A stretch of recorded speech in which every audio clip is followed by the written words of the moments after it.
Tɔn ka munumunu k'a bila 98 ana n'o ka fɛ 8 na k'aw fo aw ka kanu na k'aw fo aw ka danaya la ka tila ka aw fo aw ka sugantili la ka ɲɛsin anw ma laseli anw b'a kɛ ka bɔ Banangabugu zone commerciale douane ale kɔfɛ ten coyi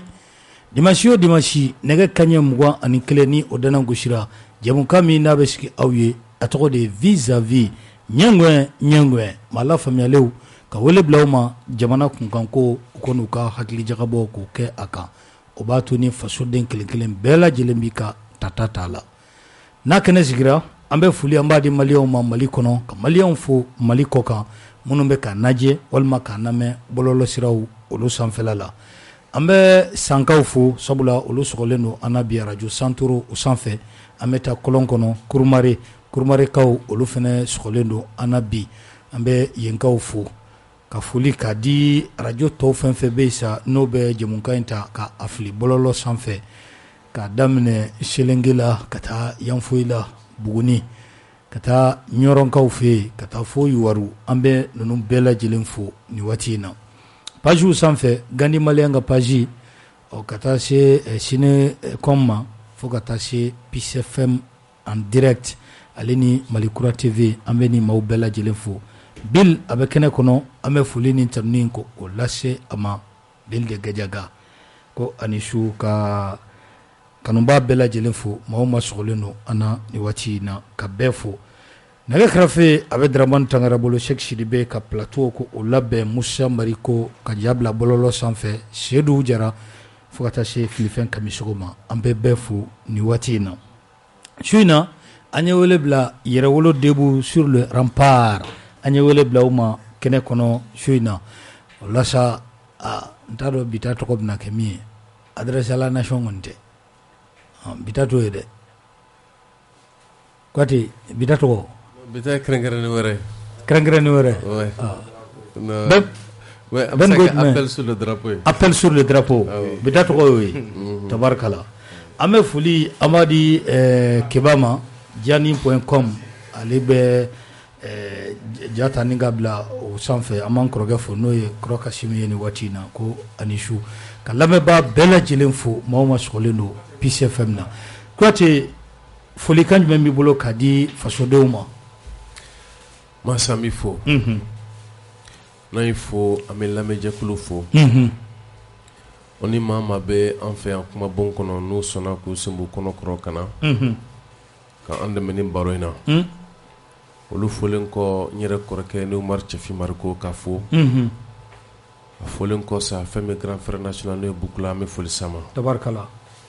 n'an y'olu fo n balimakɛ n'o ye Ben Servo ka foli s'a ma ni ka foli se Yɛrɛwolo tɔnden bɛɛ lajɛlen ma Mali kɔnɔ ani Mali kɔ kan o ni an ka kunnafonidila minnu n'u bi yan ka foli su bɛɛ lajɛlen ma k'a ɲini Ala fɛ an bɛna an da don babu min na Ala de y'a latigɛ an b'a ɲini Ala fɛ a kɛcogo ɲuman fɔta o ka kɛ hakili jɔra min kan ɲuman sira fɛ an b'a ɲini Ala fɛ Ala ko nɔgɔya an ye ya rabi ma se o y'an don kan tabarikala Adama Ben Jara Ben le cerveau donkan ye jumɛn ye su in na donkan ye foli ye mas k'e fo ka radio Peace FM baarakɛla bɛɛ fo kɛrɛnkɛrɛnya ma ɲɛmɔgɔba n'o Umaru Cɛfin Mariko ye ka page fɛn fɛn kɛlen k'an bila live la ni Gandi Malien diani.com Peace and Live a n'a tɔ bɛɛ ka bɛɛ fo donc Kati 24 ma se ka kɛnɛ sɔrɔ ka foli di grand frère national ma n'o ye Bugula ye tabarikala ka Siriki Kuyate fo balimakɛ ni camarade maa maa bɛ k'an lamɛn ka bɛɛ fo jamana kɔnɔ jamana kɔ kan ko ni an donkan ye appel sous le drapeau kɔrɔ appel sous le drapeau oui merci beaucoup bi ta tɔgɔ y'o ye tabarikala an bɛ bɛɛ lajɛlen fo su in na Kuyate jamana a bɛ dabolo jumɛn na Yɛrɛwolo taasira fɛ yala aw kun ye baara min daminɛ n'o ye ka Yɛrɛwolo ka implanter jamana fan caman fɛ o baaraw bɛ sen na masa an bɛ segin k'Ala fo k'Ala barikada don min na an bɛ Yɛrɛwolo debout sur le rempart sigi n y'a sigi ka an jigi kɛ Ala ye ka sɔrɔ ka taa sɔrɔ an dalen don a la ko jamana in kɔnɔ n'i ye wele bila malikaw ma k'a fɔ ko maliko u bɛ sɔn k'i lamɛnna yɛrɛwoloya sira kan an ma sigo la tile kelen o de kama kabi kumakanw bɛ fɔ a ka di dɔw ye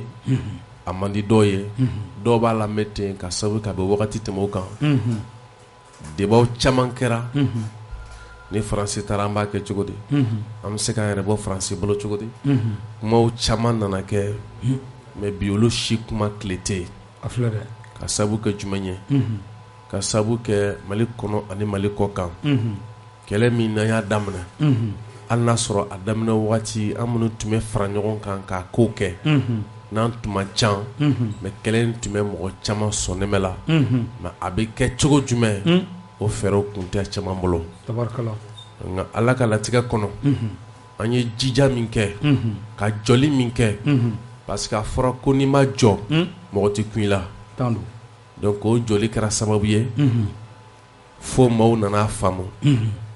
kana don fo armée la fo kana kɛ bi fanga bɛ olu minnu bolo olu ko ninnu ye kuma min fɔ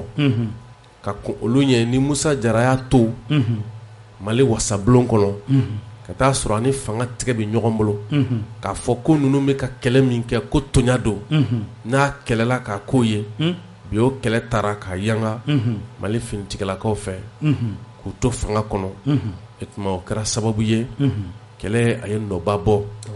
o nɔba nɔ kan Malika bɛɛ ka kɔn wele yɛrɛ dali ɲɛ maaw y'a kanu k'a fɔ ko yɛrɛwolo a b'a sigi u ka sigidaw la u ka duguw kɔnɔ sisan a bɛ ka taa bolo min kan o bolo a tacogo ka ɲi ka sababu kɛ da fila in na an kɔrɔ bɛn ninnu tun bɛ Bafulabe u bɔra Bafulabe ka taa Subijanɲa o y'a sɔrɔ an bɛ commune 3 la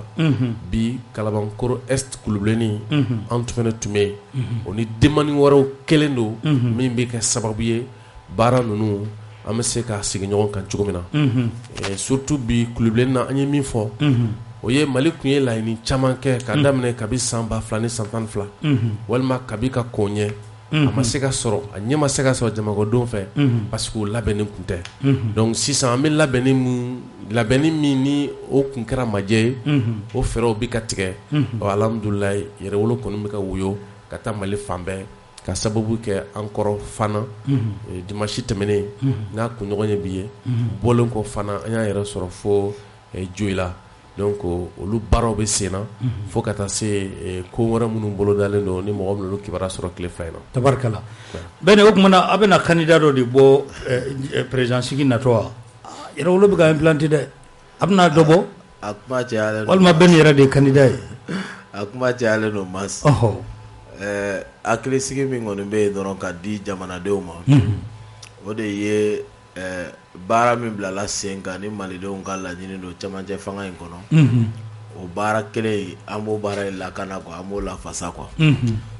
ça c'est o assurance de b'an bolo ka di o baara in bɛ lafasa mas parce que mɔgɔ caman de tun ye fɛn dɔ bila u kun na o kɛra bisigi jugu ye ko ni yɛrɛwolo ka kɛlɛ kuma bɛɛ ko Faransi ka taa ye parce que u ma wagati sɔrɔ u ma limaniya sɔrɔ quoi ka lamɛnni kɛ ka yɛrɛwolo ka kɛlɛ faamu kunu ani bi ani sini an ka laɲini ye jumɛn ye donc n'u tun y'o muɲu n'o patience sɔrɔ ka se k'o kɛ o la u tun b'a faamu an bɛ ka taa yɔrɔ min fɛ donc ils avaient pensé que yɛrɛwolo ka kɛlɛ ye France dégage ko ni Faransi taara yɛrɛwolo jɔra quoi donc mɔgɔ caman bolo ko de ye kɛlɛ or kunu avant que an ka bi guerre in kɔnɔ on était très actif dans le militantisme an ye combat caman kɛ jamana kɔnɔ minnu bɛ ɲɛsin bonne gouvernance ma minnu bɛ ɲɛsin état de droit ma donc beaucoup avaient pensé que comme si kɛlɛ ye nin ye or kɛlɛ stratégie ni étape ko de donc wagati min na ni guerre binna aw kan mɔgɔ min y'o guerre wajibiya aw bɛ priorité di fɔlɔ o tigi kɛlɛli ma donc ni jugu sera ka daga bɔ dɔ la tout est question de décision politique décideurs politiques de bɛ se ka jamanadenw ka laɲini yɛlɛma ka bɔ sogo la k'a kɛ tiɲɛ ye bɛɛ lajɛlen bɛ se k'a nafa sɔrɔ cogoya min donc o de y'a to an ko bi an ka yɛrɛwolo phase min tun bɛ n'o tun bɛ boli kosɛbɛ dénonciation ni contestation ni proposition kan bi o fanga bɛna dɔgɔya cogoya min na min ye Faransi tagaliko bunakun ye mais Faransi kɛlen k'a ka minɛn cɛ ka taa ka bɔ i ka jamana kɔnɔ ani Faransi taara pewu pewu est ce que o fana olu ye kelen c'est pourquoi bɛɛ ka ɲi k'a faamu ko kɛlɛ ye étape ko de les différents pans du combat de la souveraineté a bɛ tali kɛ ko caman na souveraineté politique Assimi bɛ k'o rassurer bi au niveau de la présidence Choguel bɛ primature la Maliki Jaw ante Choguel ko kuma in an t'o yɛrɛ kɛ fɔlɔ ne ko a bɛ min a bɛ kabini alamisa fo bi an t'a ye bɔlɔlɔ sanfɛ an t'a ye télé la kibaruya jumɛn de bɛ yen non mais tout est normal mas a tɛ ka ye dɛ tout est normal i b'a dɔn an ka jamana ye rumeur jamana de ye kosɛbɛ quoi mɔgɔ caman bɛ yen dɔw ko Assimi y'a bila dɛ u b'u sago yɛlɛma k'u b'o de kɛ tiɲɛ ye quoi ne yɛrɛ tulo b'a la ko Choguel welelen don ko ka taa Kati ko y'a wele ka taa ne y'a bila ko la mais ni premier ministre bɛna déposer par exemple a sera o ka taa Kati a Kati taga kun jumɛn b'o la décret de bɛ signer dɔrɔn donc Assimi Goïta fɛ bon Choguel était premier ministre ye tugun o ma signer ko ka Choguel minɛ ka taa Kati pourquoi o tɛ la i bɛ ka don aw bɛ bandaw don mɔgɔw tellement u sago ye min ye o ka kɛ donc souvent u bɛ bɔ ni kibaruya sugu ye mais bɛnbaliya t'u cɛ bi non bi an bɛ ka kuma bi télé 13 ye wa bɛnbaliya Misi Kara Jarati tɛ Choguel ni Assimi ni ɲɔgɔn cɛ an bɛ don min na ko bi jamana tacogo la bɛnbaliya kelen pe tɛ yen Assimi ni Choguel dɔw ko k'a bɛna bila dɛ ko nin week-end yɛrɛ kun tɛ ban dɔw yɛrɛ y'u kale o kan k'o tɛ ban n'a ma bila ne yɛrɛ ye dɔw ye ko déclaration ba dɔ bɛna kɛ ko dans les heures qui suivent tiɲɛ tɛ yan an bɛ yɛlɛ la Choguel ma taa Kati kelen Choguel yɛrɛ taa kun tɛ Kati wa Assimi ka Choguel bila o kuma yɛrɛ tɛ senna yɛrɛ a tɛ senna a kuma tɛ senna an bɛ don min na ko bi a kuma tɛ senna ni de près ni de loin a kuma tɛ senna an bɛ don min na ko bi quoi mais rumeur min don an kɔni y'a ye bɔlɔlɔ kan an yɛlɛla quoi an yɛlɛla donc mais an ka an cɛsiri k'an tigɛ di ɲɔgɔn ma jamana in bɛ gu min kan bi a bɛ bɔ o kɔnɔ cogo di o de nafa ka bon kosɛbɛ donc yɛrɛwolo bɛ ka implanter Mali kɔnɔ ani Mali kɔ kan an taara fɔ an fa an y'a ye jamanadenw ɲagarilen don a tɔgɔ Molare de b'a fɔ Ivoirien ka dala dɔ don ko même au campement on parle de moi ko Jazz les gaz ici célèbre an ta kɛra o de ye puisque an taara togoda dɔw la mas ko Madibaya ne kuma deli ka hali dugu in tɔgɔ mɛn hali météo la ne m'a mɛn mais an taara sɔrɔ dugudenw bɛɛ bɔlen don denmisɛnnin fitininw an balakaw an faw an kɔrɔ n'an dɔgɔw bilahi ka jɔ dɔrɔn k'u y'a mɛn ko yɛrɛwolo bɛ bafula bɛ k'an ka ɲi ka tɛmɛ olu ka togoda fɛ ko ka taga an yɛrɛ sɔrɔ Usubi Janja an tɛmɛtɔ bɔra de drapeau b'u bolo pancarte b'u bolo a sɛbɛnnen b'a kan ko a b'a la France u bɛ ka min fɔ Bɛni u ye kuma duruntu yan dɛ ko i selen bafula bɛ k'u ye ekɔlidenw labila i kama kosɛbɛ n bɛna n da don o yɔrɔ fɛ o fɔra dɛ Madibayakaw bɔra ka nin baara de kɛ ka ɲɛsin yɛrɛwolo ma ne t'a dɔn yɛrɛ k'u bɛ an ka fɛn ninnu na mais ko n ka u ka foli fɔ bilahi taala u y'o de fɔ un certain a y'a ka numéro de un certain Jakite ko radio dɔ b'a bolo a ye radio in fana tɔgɔ fɔ o ye échappé k'u bɛ an ka adresse à la nation bɛɛ ta ko k'a ka foli di Sidiki ni Masuma bilahi a y'o de fɔ ɲɛna k'a diyara n ye k'a yɛrɛ b'a fɔ donc c'est pour dire que c'est vraiment une adresse à la nation ne kun t'a dɔn ko radio bɛ se o yɔrɔ ninnu na mais olu bɛ émission de ta en intégralité ko k'a bɛɛ passer u ba radio so la donc voilà u y'o kumaw de fɔ an ɲɛna k'an tanu kosɛbɛ an bɛ wuli ka jɔ fɛn o fɛn la an bɛ kuma o kuma la yan mas u b'a bɛɛ kalama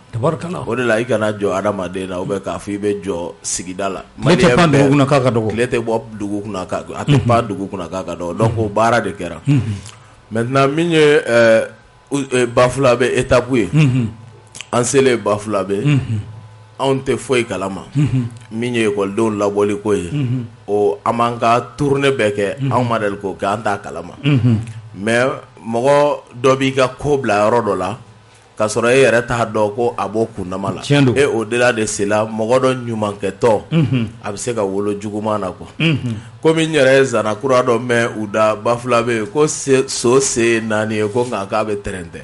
o kun ye k'a yira ko mɔgɔ i bɛ se ka ko dɔn mais i bɛ se ka fili fɛnɛ quoi donc an y'a ye Kita académie directeur o de ko ja yɛrɛ wolo ma deli ka wele kelen da n'ale ma ka mobili ta Kita kana place de l'indépendance la k'a ma deli ka kɛ o ma deli ka kɛ donc o kama ale balila k'a mɛn jeudi sufɛ ko sini vendredi ko yɛrɛ wolo bɛ Bafula bɛ donc ale tɛna se k'a sogo doni ka se yen mais mun b'ale bolo ka kɛ pour que k'a yira yɛrɛ wolodenw na quoi ko denmisɛnninw ninnu ka ɲi ka ninnu de lajɛ k'u kɛ misali ye o de y'a to ale fana ye nɔti bɔ ko ka ekɔlidenw nabila k'u ka taga yɛrɛ wolo mɔgɔw kunbɛn donc o de kɛra baara in ye tan u ye min ta ka réseau bɛɛ fɛ komi an ka ko ma nɔgɔn mɔgɔ dɔw bolo parce que anw ma groupe dɔ kɛlɛ an ni système de kɛlɛ donc n'i y'o kɛ comme Amadu Jikɔrɔni nous l'avait enseigné déjà n'i sera kɔni k'i bɛ système de firi acharnement dan de don i ka fɛzɛsi bɛɛ i b'i janto a bɛɛ la et k'i labɛn mɔgɔw tɛ n'i to yen quoi parce que e y'u ka basi mɔlen to ka cɛncɛn firi a rɔ donc i tɛna ne lafiya c'est pourquoi u ye kuma in ta k'a kɛ ka tour du monde kɛ ka réseau bɛɛ minɛ mais an yɛrɛ tilala après an ye académie directeur ka numéro ɲini an n'a kumana donc ne y'a yira a la vraiment nin tɛ yɛrɛ wolo ka taabolo ye donc nka a ka ŋaniya ɲumanya min n'a y'o baara boloda anw ye fili dɔ y'a kɔnɔ quoi donc pour k'an profiter nin micro fɛ comme Mali bɛɛ b'a lamɛn bi ta ye appel sous le drapeau ye k'a hakɛto ɲini kɛ quoi et au delà ka tila k'a ɲini bɛɛ fɛ n'an bɛ taa fan o fan mɔgɔw kana ekɔlidenw nabɔ quoi programme dɔ b'anw bolo ne de ye Modibo Keyita ye yɛrɛ wolo kɔnɔ an ka ɲi ka min bila sen kan an bɛna taa concours de citoyenneté organisé école la pour créer un citoyen modèle c'est-à-dire maliden kura o de bɛ Mali kura kɛ quoi o bɛɛ de bɛ ka labɛn yɛrɛ wolo ka programme plan d'action na pour k'o baara kɛ donc an bɛna taa ekɔlidenw sɛgɛrɛ yɛrɛ o ka kalanw k'u kun jɔn bɛ se ka hymne entonné ka ɲɛ kosɛbɛ an ka to dunkan na jɔn bɛ se ka Mali drapeau a jɔnjɔn k'o couleurs ɲɛfɔ ka ɲɛ bamanankan na mɔgɔw k'a faamu jɔnniw bɛ yen minnu bɛ se ka Mali yɛrɛ kanuni ani Mali sariya dɔw bɛ yen ka se k'i da don olu la comme pionnier ni ECM fangaw dɔgɔyalen don an ka ekɔlisow la ka se ka citoyenneté cultiver kosɛbɛ o hakilinaw b'an bolo ka ɲɛsin jamanadenw ma kabiri denmisɛnninya la pour que u k'a kɛ denmisɛnnin n'a ka mɔ o baaraw bɛ se ka bila sen kan cogoya min na voilà merci Kuyate an y'a ye k'a fɔ tile fila in na a danyana kosɛbɛ k'a fɔ ko an ka jamana ni Mauritanie tubabuw yɛrɛ k'a fɔ la ko rien ne va plus entre le Mali et la Mauritanie mun bɛ se ka ɲɛfɔ a ko kan yala nin fana ye mun daminɛtɔ ye tuguni Mas vous savez Ben bɔra ka min ɲɛfɔ préfet ka laseli kɔnɔna na ale y'a dabɔ démarche pédagogique de kama n'o ye k'a fɔ souvent o bɛ denmisɛnninw labɔ ka t'u jɔ sugu kɔnɔna na ou bien ka t'u jɔ baarakɛla dɔ ka baara ka se k'o lajɛ komi n'a fɔra ko wulikajɔ de bɛ jamana kɔnɔ a kɛra a ka ca Ala fɛ i b'a sɔrɔ denmisɛnninw b'a kibaruya sɔrɔ k'u to baw kɛrɛfɛ u bɛ se ka kibaruya sɔrɔ olu ka kalanfaw bolo a dɔ la ne n'a ɲɔgɔnna si kɛra san kɔnɔ siɲɛ kelen don mɛtiriw bɛ se ka jate minɛ kalan yɛrɛ dɔnniya ta sira fɛ k'a kɛ n'a fɔ a dama kunpanboli o bɛ kalan fana kɔnɔna na mais ni dɔw m'a dɔn ko kalandenw bɛ se ka kalan kɛnɛma f'u y'o bɛɛ miiri ni juguya kɛrɛfɔli ni fɛn kirikaraw ye ka taa sɔrɔ a ka d'a caman ye denmisɛnninw bɔra ka taa fɛn min lajɛ a ka d'a caman ye k'u to mɔgɔw opération na k'o bila ka taa photo ta ni Musa Jara ninnu ni bɛn ninnu ye mais a bɛ faamu problème t'a la komi a kɛto ɲini kɛra ka ban tabarikala ni kalanko b'an bolo daminɛ an b'o dɔn i bɔra ka ɲininkali minnu kɛ an ka jamana ani Mauritanie i b'a dɔn Faransi ka baara kɛcogo n delila ka f'i ɲɛna c'est à dire que an m'an kɛ Faransi ka wagati min na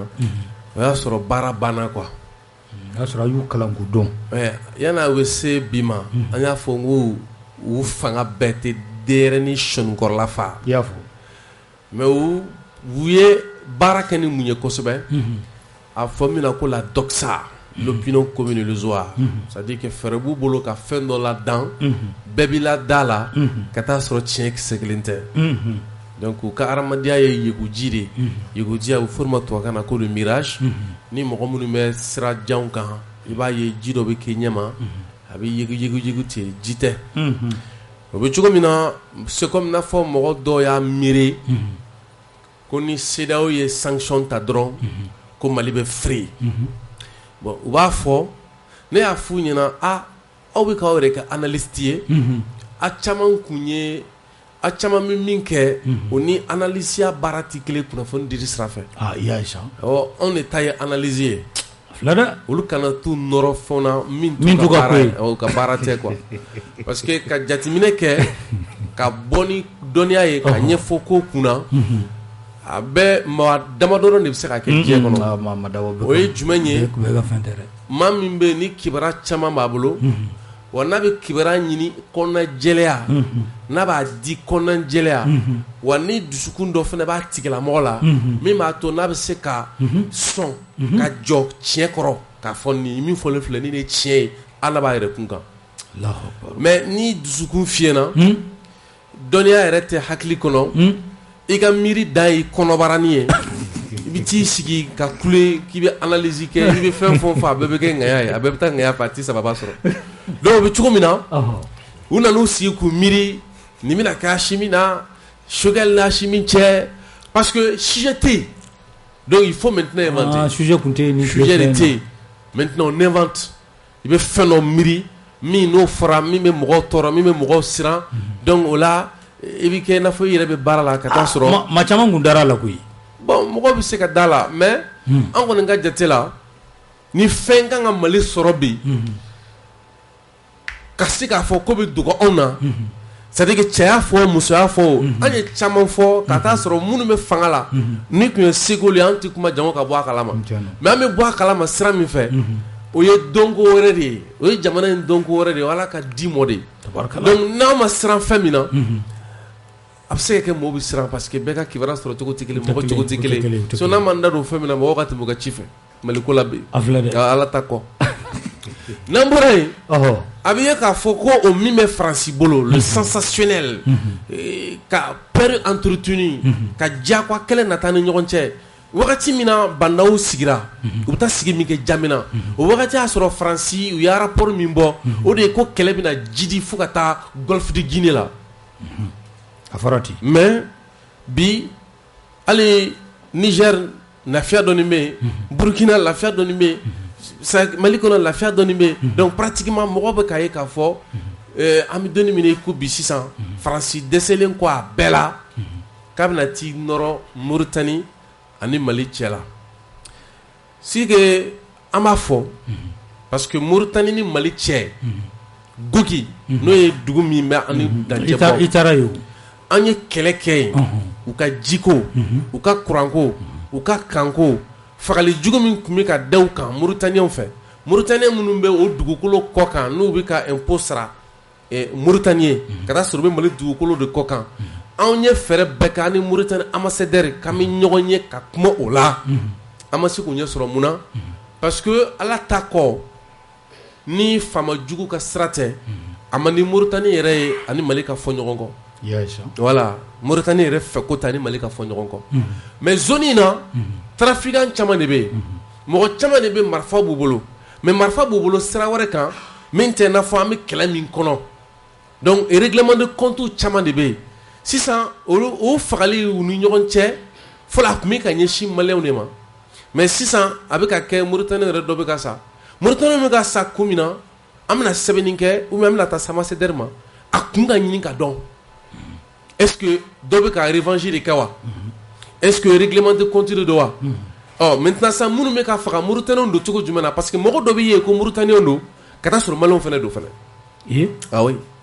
o caman bɛ yen Mali zone Mali frontière don caman na o camanba de bɛ yen ani Ivoire cɛ o ani Sénégal cɛ o ani Burkina cɛ o jamana mɔgɔw tilalen don ten m'a faamu donc o bɛ cogo min na fagali kun ye mun kelen de ye munna sisan i bɛna Faransi ka ŋanajuguya ye munna a bɛ ta ka da Mali armée kunna ka taa sɔrɔ zone min don insécurité dan de bɛ yen marifatigiw bɛ ɲɔgɔn kan yen a ma se ka contrôler ka kɛ i n'a fɔ an mago b'a la cogo min na fagali min bɛ kɛ yen Faransi b'a dɔn cogo jumɛn na ko nin ye Mali sɔrɔsiw ka fagali de ye donc n'o kɛra mɔgɔ min ye criminologie kɛ i b'a dɔn o nɔ kan k'a fɔ ni maa min kelen k'a fɔ k'i b'o kuma sama c'est que est-ce que a man ka sɛgɛsɛgɛ k'a dɔn ni e yɛrɛ tɛ fagali dɔ kɔrɔ o la yan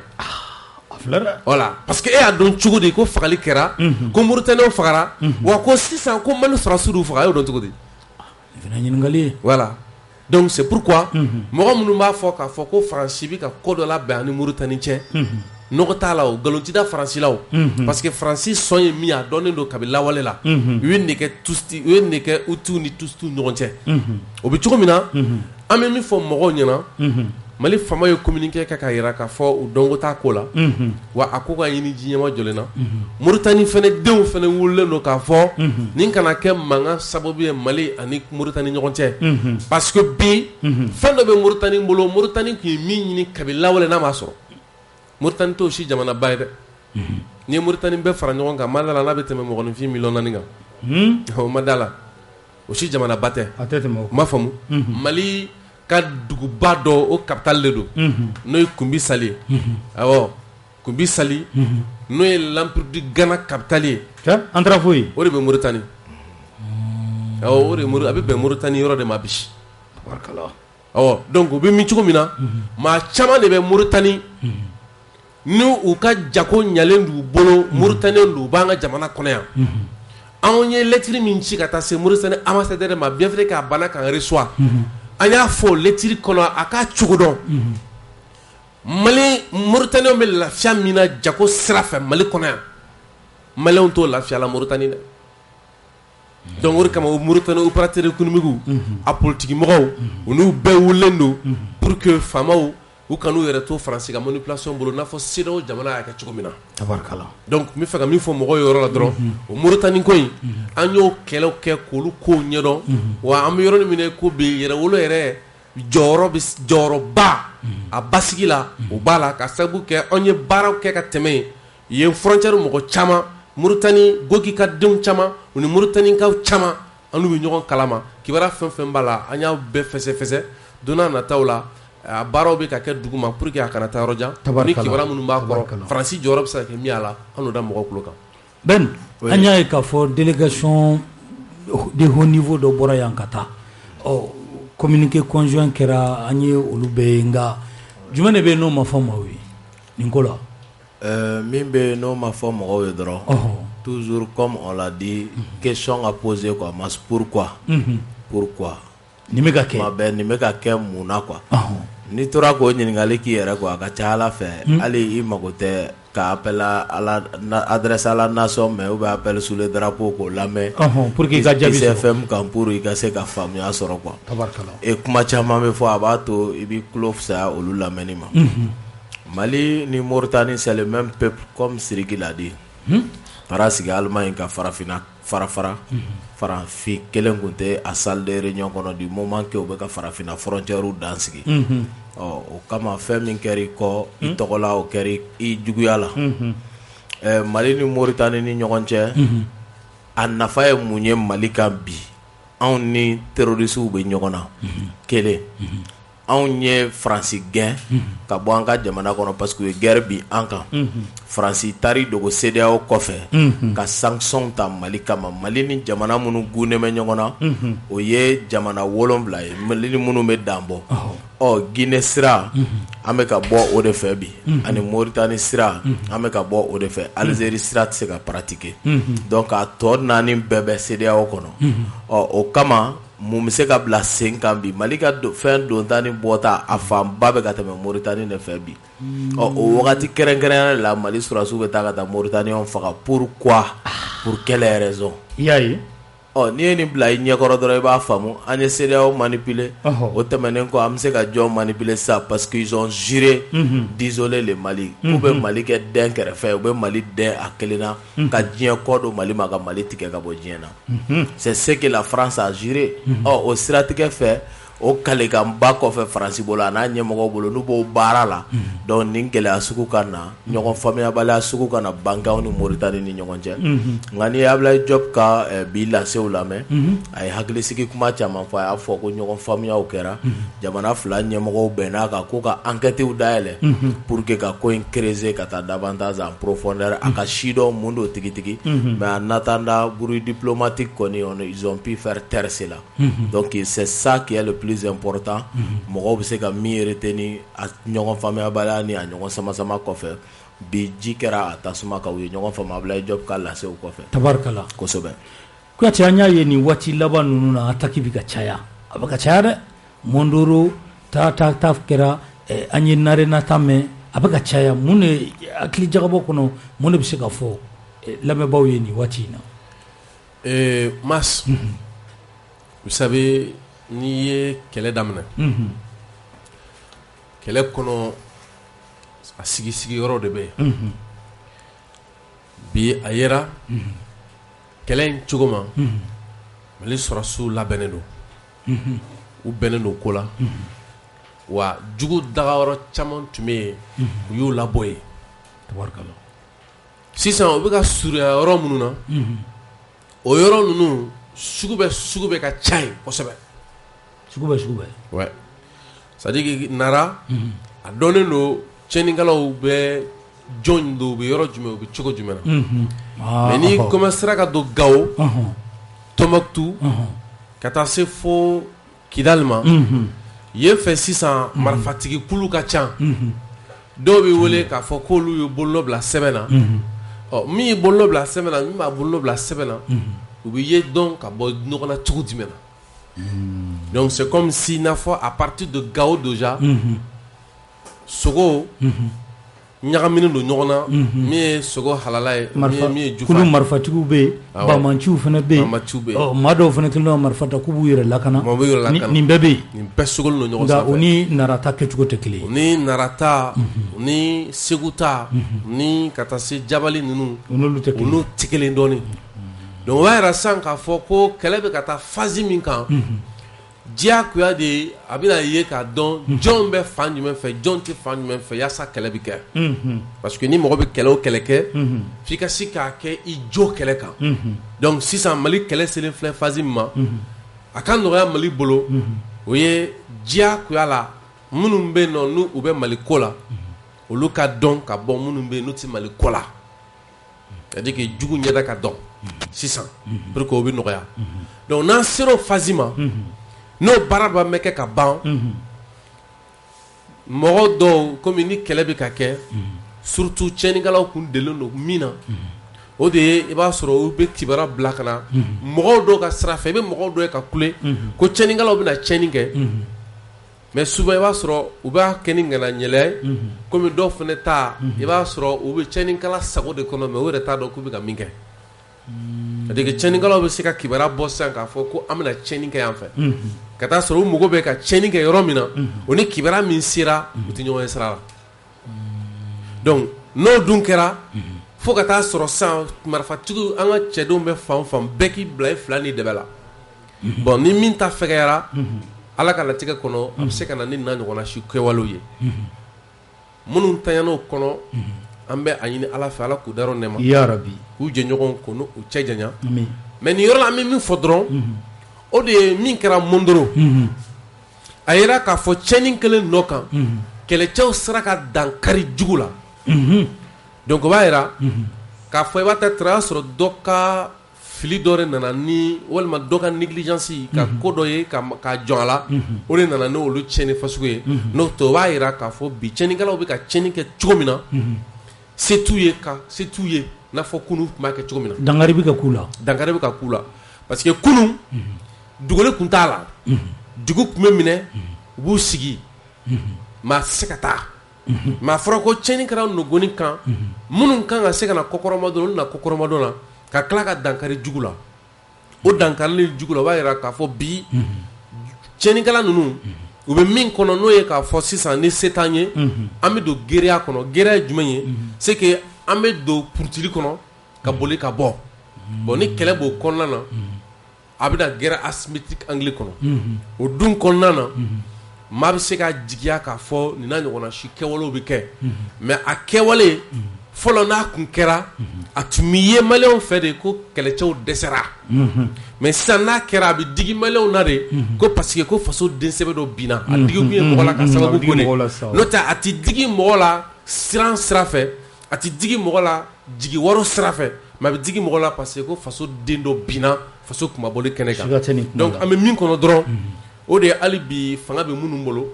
olu de ye finitigilakaw ye sira ka jɛya yasa sanfɛ la o kɛlɛ ka nɔgɔya parce que sanfɛla kɛlɛ tɛ se ka nɔgɔya ka dɔw to janko bɔ la pick-up sanfɛ 17 b'u bolo u bɛ dɔrɔgu feere ni maa feere ni fɛn kirikaraw la k'u bolo bila la sɛbɛn na CSP mɔgɔw de ma CSP mɔgɔw ni sema ni fɛn kirikaraw faralen ɲɔgɔn kan ye olu b'o janko bɔ min na fo ka suru dan na wa an dun b'a dɔn bi Ashimi n'a ka kɛlɛcɛw Sadio n'a ka kɛlɛcɛw bi a se bɛ b'u ye ka fu siri nin ko dan na yɛrɛwolo pɛrɛnnen don ni manœuvre kan ka se ka kɛ ka min kɛ an pɛrɛnnen kɔni don u ka taa kari forobamugu la an ka ko ban masi nin tɛ ko gɛlɛnw ye tabarkala voilà nin tɛ ko gɛlɛn ye tabarkala ni Sadio bɛ se ka ne yɛrɛ réquisitionner ka cɛ 50 di yan ne ka kɛ 51 ka mɛ ni kalo kelen ko ban ni kalo kelen baaraw de n b'a fɔ hali n'o kɔfɛ ni dati don Maliko kuma foyi la bilen Ben an y'a ye k'a fɔ nin waati ninnu fana la an ka kɛlɛcɛw ka se kɔfɛ Mondoro jakɔrɔw fana bɛ ka bɔ ni ka bila bɔlɔlɔ sanfɛ yala a kɛlen don ka fɛɛrɛ jumɛn de ta walasa nin nasugu ka kɛlɛ parce que a bɛ mɔgɔw tɔɔrɔ kojugu non a bɛ mɔgɔw tɔɔrɔ nka bi gɛlɛya ye bɛɛ kɛ saba ye Mali kɔnɔ tɔɔrɔ min dara an kan a y'a to mɔgɔ bɛɛ kɛra kodɔnna ni jateminɛkɛla ye ce qui fait que n'i ye kibaruya jugu cari a kɛra cari sira fɛn fɛn radio do télé do bɔlɔlɔ do presse écrite do fɛn fɛn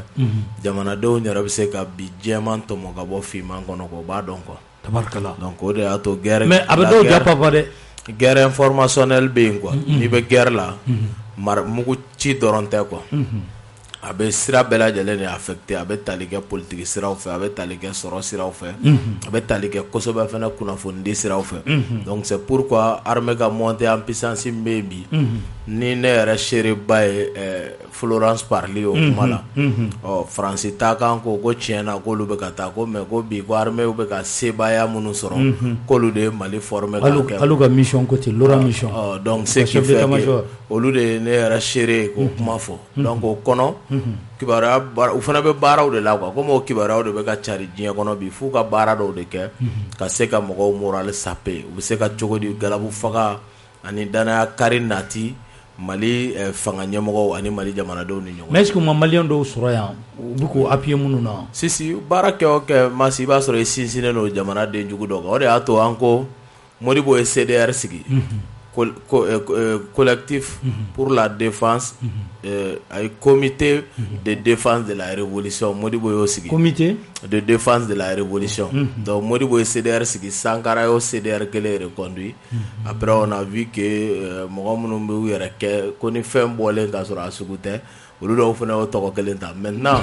o CDR jubaju a bɔra de comité de vigilance de don pour que ka jamana lasago jugu kana se ka don ka dan kari parce que Modibo ka wagati la sokɔnɔ jugu tun bɛ yen Sankara ka wagati la sokɔnɔ jugu tun bɛ yen olu bɛɛ sera ka dan kari Modibo la u ye dan kari Sankara la wali bi Mali kɔnɔ u b'o baara la donc o de la yɛrɛwolo kɛlen don k'a ka vigilance sigi Mali fan 14 na an bɛ ka walankatali min kɛ vigilance de don dɛ vigilance suguya 2 de don vigilance don kɛnɛma jugu kama ani sokɔnɔ jugu masa hali mairie mara cogo an bɛna an da don a bɛɛ la k'a bɛ kɛ ka ɲa de da bɛna don bɛɛ de la bilahi pourquoi nous voulons être présents dans les 703 communes du Mali an t'an sigi dɔrɔn k'a ɲini président dɔrɔn fɛ e ka kɛta ye nin ye a tɛ ɲini ministre dɔrɔn fɛ hali maire a bɛ ɲini a fana fɛ même le maire i ka ɲi ka na i bɛna maire la de sara t'i ye k'i bolola sɔn saison ni saison k'i bɛ se min na i ko k'i ka commune o kɔnɔ fɔ commune denw fana ka sigi de ka vigilance monter cogo di a bɛ kɛ le développement c'est d'abord de la base au sommet o baara de bɛ bila sen kan donc ni guerre informationnelle ni nous comprenons ces petits jeux u b'u sinsin toujours sur les lacs certains apatrides aw ka jamana kɔnɔ parce que u yɛrɛ tɛ se ka na opérer n'u tigɛ ye quoi toujours u b'u sinsin dɔw de kan hali n'an taara ɲɛfɛ u bɛ k'u sinsin min kɛ sema kan nous savons que o kuma bɛ na o n'o sujet sera an bɛ n'o fana ɲɛfɔ o bɛ ka kɛ cogo min donc domaine bɛɛ kɔnɔ kunnafonidilaw de b'u bolo pour que k'a baara kɛ politique mɔgɔw b'u bolo politique sira fɛ k'o baara kɛ sema mɔgɔw b'u bolo kɛlɛ wolomasiriw ka sira fɛ sur le plan sécuritaire k'o baara kɛ nin bɛɛ ye maliyɛnw ye yan nin bɛɛ ye malidenw de mais u b'u sinsin bɛɛ kan i ka domaine précis la pour que ka se k'i ka baara kɛ cogoya min na journaliste dɔw y'a fɔ an ye yanni ambassadeur français in ka gɛn a ye journaliste wele don dɔ la sufɛ dîner dɔ la a ka résidence la ko sen fɛ ko tiɲɛ yɛrɛ la ko Jean-Yves Le Drian ko cogo di nin bɛɛ arsenal communicationnel bɛ France bolo ko quelques activistes à travers les réseaux sociaux k'olu sera ka guerre informationnelle gagner olu kan ko bɛ kɛ cogo di donc Jean-Yves Le Drian kɛlen k'a fɔ k'an ye sebaya sɔrɔ o kan kunnafoni nasira fɛ k'o kɛra cogo di o kɔfɛ u ka ambassadeur y'an ka journaliste dɔw wele wa mas dɔw sɔnna dɛ olu b'o baara la fɛnɛ mais minnu ma sɔn k'u wele walayi k'u wele cogo di ka mun kɛ k'u wele k'u lasigi ka diinɛ kɛ n'u ye k'a kuma ɲɛfɔ u bɔra diinɛkɛyɔrɔ la dɔrɔn u y'an wele u tɔ minnu tun bɛ u y'u tɔgɔ fɔ an ye journaliste baw fɛnɛ de don jamana in kɔnɔ n t'a dɔn n'a bɛna diya ye de n k'a tigi tɔgɔ fɔ mais Kassim Traoré de don radio Clédou c'est lui qui m'a appelé k'a fɔ ɲɛna tan u taara u wele kɔrɔ banna ale banna kɔrɔ banna o don kɛnɛ kan il y avait même ATT min kɛ malien ye ni béninois don ni guinéen y'a gɛn ko Serge Daniel kunna siri masa n'o ye kuma min fɔ i b'a journaliste ye u bɛ kule la radio sanfɛ f'u bɛ wɔsi olu b'o de kɛ Serge bɛ min fɔ tubabukan na u b'a fɔ bamanankan na wa facebookers a blogueurs fana bɛ yen on les connaît tous donc mas pour dire que wa i bɛ ni kibaruya fɛn o fɛn olu de b'a ta k'a relayer ils sont en mission et on comprend wari bɛ d'u ma kama o ye diyagoya de ye c'est pourquoi an bɛ nin wulikajɔ min na i bɛ Faransi mankan mɛn u ka Jeune Afrique bɛ bɔ ni kumaw ye ko non k'an bɛ nin baara min na tan ko RISI de bɛ ka wari d'a ma parce que olu bɛ baara kɛ ten de quoi. cɛ taar'i sigi TV5 la ala ma maloya France 24 kan non ne yɛrɛ ko k'ale nana yan tile kelen o dugusɛjɛ a gɛnna ka taa k'a y'a ka baara kɛ cogo di a ko téléphone fɛ hali ni y'a ɲɛ i b'a dɔn k'a bɛ ka nkalon tigɛ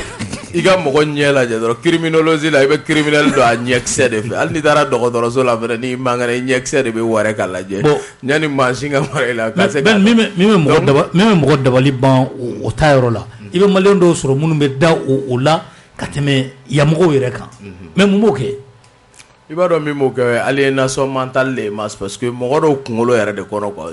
une fois n y'a fɔ yan généraux dɔw taara ka taga Assimi Sadio ninnu a rencontré quoi k'a f'u ɲɛna quoi ko Faransi kɛlɛ quoi k'a bɛ daminɛ de k'an tɛ se quoi Mali yɛrɛ généraux depuis le départ u na kuma ni ka bandaw lajɔ b'i la ye e k'olu si u ka garadi u jɔyɔrɔ lajɛ olu b'o fɔ yɔrɔ min na yɔrɔ n'i ye mɔgɔ wɛrɛ sɔrɔ dugumala la min b'o kuma suguya fɔ i b'a faamu quoi mais an fɛnɛ bɛ nin mission minnu na tan Peace FM bɛ fɔ a baaraba la quoi Peace FM ye baaraba k'a la u ka ɲi ka fɔ o la et puis page Facebook ninnu caman Gandi ninnu bɛ débat sigi Kati 24 u b'a fɔ ani Ibusi ninnu quoi kunnafoni baara minnu fana bɛ ka kɛ jamana kɔnɔ aw sara tɛ sɔrɔ ko RISI ambassadeur bɛ wari d'i ma dɛ k'a bɛ wari mugu yɛrɛ de cɛ ka d'i ma ne yɛrɛ ko n ko nin dɔw na kɛ dugawu ye sa ko masa parce que sɛgɛ min b'an kan hali an bɛ ka taa Usubi jaja an ye diɲɛ tɔɔrɔ min y'an ɲɛ la Sidiki ka mɔbili an taara o de la ko Sidiki ka mɔbili an ko an bɛ taa o fɛnɛ la o taara k'an bolo min tɛ bɔn tɛ ye da Sidiki ka mɔbili fɛnɛ tɛ mɔbili ɲuman ye u y'a tiɲɛ de an y'o minɛ comme talo ye n'an ye dɔɔnin boli a bɛ chauffer a bɛ jɔ quoi an bɛ liquide refroidisseur 10 heures k'a la an bɛ ji k'a la an bɛ 15 minutes baro kɛ an bɛ taa maɲuman ko da ni mɔgɔ ye i to o bɛɛ kɔnɔ o tɔɔrɔ n'o ɲani a mana fɛn dɔ i bolo fɔ ka tila tuguni k'a fɔ ko musakaba dir'i ma des millions d'euros o dɔw an k'o kɛ duwawu ye quoi a dɔw la nin tɛ juguya ye peut-être que u bɛ fɛ an ka wari sɔrɔ ne y'a bila o minɛn de kɔnɔna na quoi olu yɛrɛ kuma ko taa ko dalilu u ma dalilu ɲini ni sen t'a la mais u dara nin na dɛ parce que u ye kule kɛ nin ko la cogo min na parce que tubabuw y'a fɔ donc i b'a ye ko tubabuw y'a fɔ u dara nin na ma se ka bɔ kuma la ni min ye wolomasiri tabaw ka sira fɛ